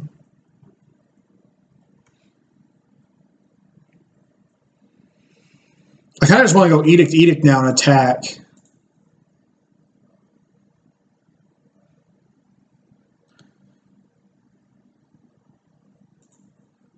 That might be so wrong, but I think it's like, I don't know. It's like, I think I'm using this Liliana the best I can.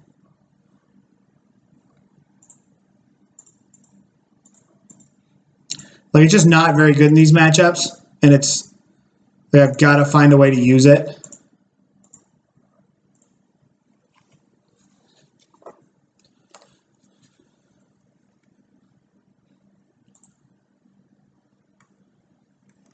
Then we'll get aggressive.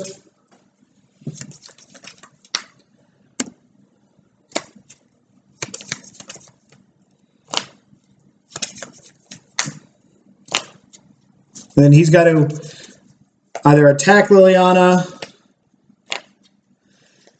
And he can make a shitload of mana here, but I guess he can only, I guess he can go, yeah. It's coming at me.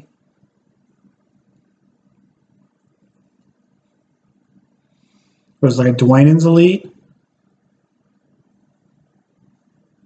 It's the worst one.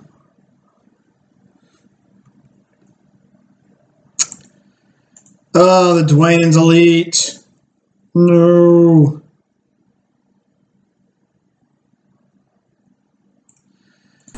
Tilt. All right. Let's go to the next game. All right, I like Stubs, I like Flaying Tendrils, and I like Brutalities. I do not like Liliana the Veils. I don't like Kolaghan's commands. I like to cut 2 Inquisitions. And I think I'm going to cut a piece of 2-mana removal. Maybe I can leave 1 stub out because I doubt he's going to have like Path to Exile. His removal spell is going to be Abrupt Decay. So maybe just 2 stubs is all I need. Yeah, I think that's what we're going to do. Pulse is too slow, I think. 10 viewers, guys. I appreciate all the support. You guys are fantastic. If you guys like what you see, please hit the follow button. And if you don't, then you guys just being here is enough. Working on needs 70 more followers, give or take. And then I'm going to do like a long stream, like a good old 512-hour stream. And maybe I'll stream a challenge.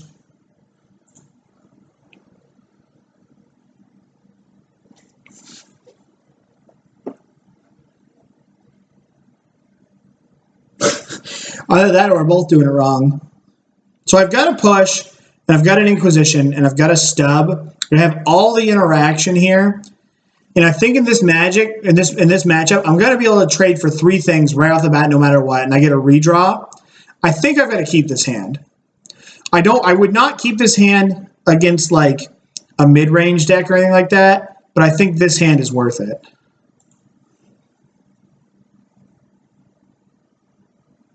Okay, they're going down to 5, going down to 6. They keep 6. What are they doing? Putting it on top. They put it on the bottom. Okay. So we're going to cycle first. That's what the doctor ordered. So if I Inquisition, I'm assuming I'm going to have to push next turn. So I'm going to Thoughtseize so that if I hit a... Nah, doesn't even do it. Puts me to 14. Yeah, I'm going to Thoughtseize, so if I hit a fetch line, I can play Death Shadow. Okay, so I think this is one of our least problems. I think I'm going to take this Dwynen's Elite, because it's annoying. Alternatively, I can take this Path, push this Mystic, and then he can't play the Dwynen's Elite until he finds another Elf. So I think I'm going to do that, actually. And we're going to pray for a land here.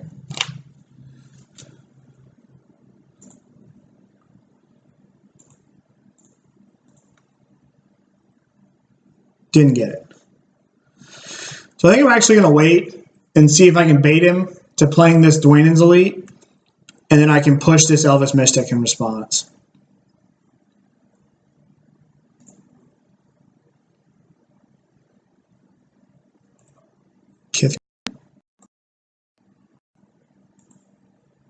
Oh, Burnt and Forge Center. Okay.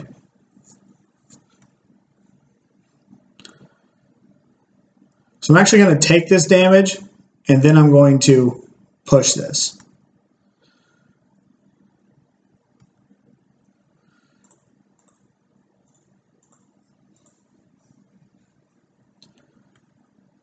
Come on. Damn it.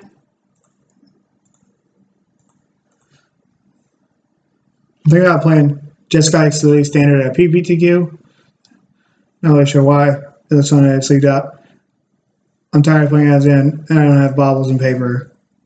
If I was to cash payout, I would take it. If it was a cash payout, Force Center does not seem very good. You talking about a cash payout online or a cash payout with a PTQ?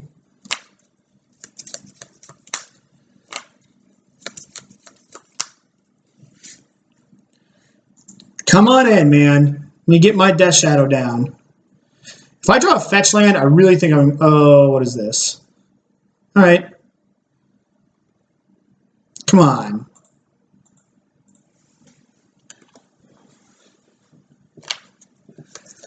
I guess he's afraid of me. Yeah. Good thing we got these Flaying Tendrils we can't cast.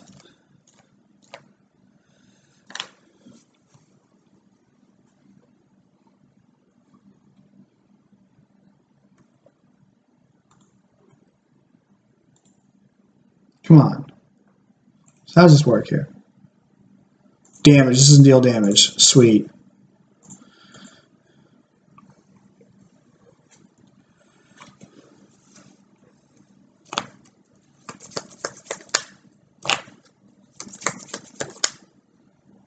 Yeah. So I think I want to be able to cast my Terminate more than stub something. This doesn't prevent this, right? Oh, does this actually work? Oh, all right. I thought he did it. All right. The race is on. So now we're both just playing off the top.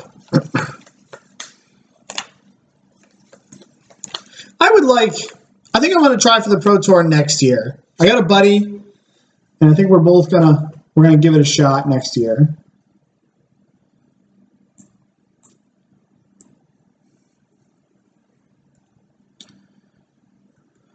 I will gladly take this race, especially now that I drew a Tarmogoyf.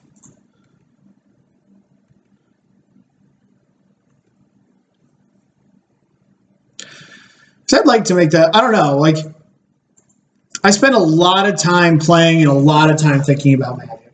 And I really would like to, I think it would be pretty awesome to make the tour. So my opponent's last card's Cavern.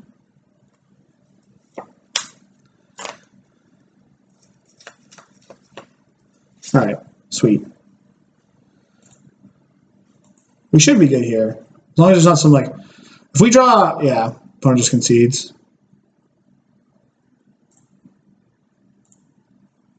Okay. I don't think I want to change anything. Like maybe I want another stub. Maybe I want another stub on the draw. Especially now that I've seen, I think I want stub now that I've seen, some Terminates.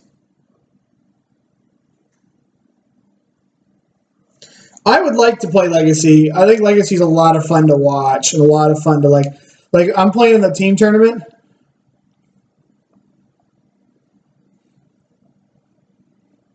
Yeah, I mean it's the best Magic players in the world, man. I think I want to bring Stub back in if he's bringing in Path. So now I have 12 targets. I would like to do it just because like it would feel like validation. You know, I spend so much time playing this game and thinking about this game. It would be nice to have gone somewhere.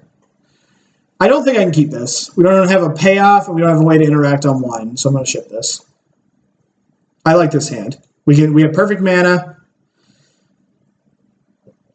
Now, if I leave this on top, then it will let me play a Death Shadow, but it's probably going to be able to play a Death Shadow anyways, eventually. I don't really want to draw lands against the Elf deck, but I am going to need it to play Death Shadow.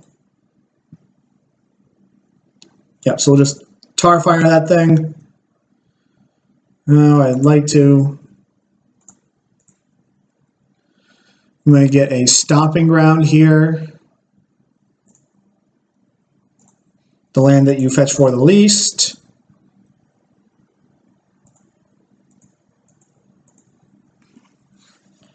As we get a big Tarmogoyf down.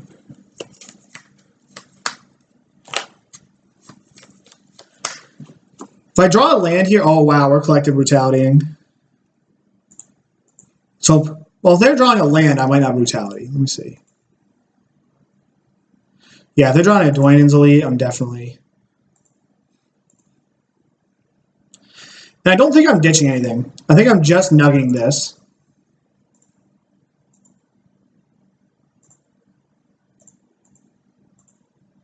If anything, I would ditch the Death Shadow. But if I draw a fetch land, then I can play Tarmogoyf and Death Shadow. I'm interested to see what the pros bring to the table. For what? Horror Rocket MTG, the new one? I used to play Legacy. It was really fun to play as a watch. It's pretty expensive. It isn't much of a price for anymore. Okay, that was a fantastic draw. So I'm just going to land this Tarmogoyf.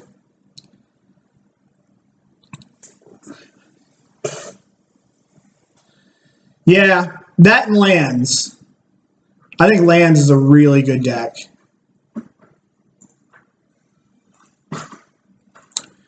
All right, guys. Well, my fiance just got home, so this will be the last game of the night. I appreciate everybody that stuck with me here. We've been going for about 3 hours and 23 minutes now. Get out of here. Get that out of here. It's kind of like land or bust now.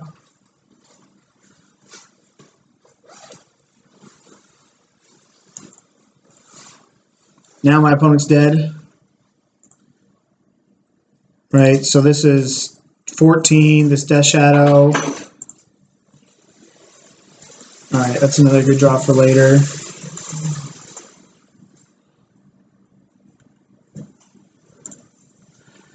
Yeah, sounds like we got him. Yeah, playing against lands does not seem like it's very much fun. Like, it's kind of cool to watch.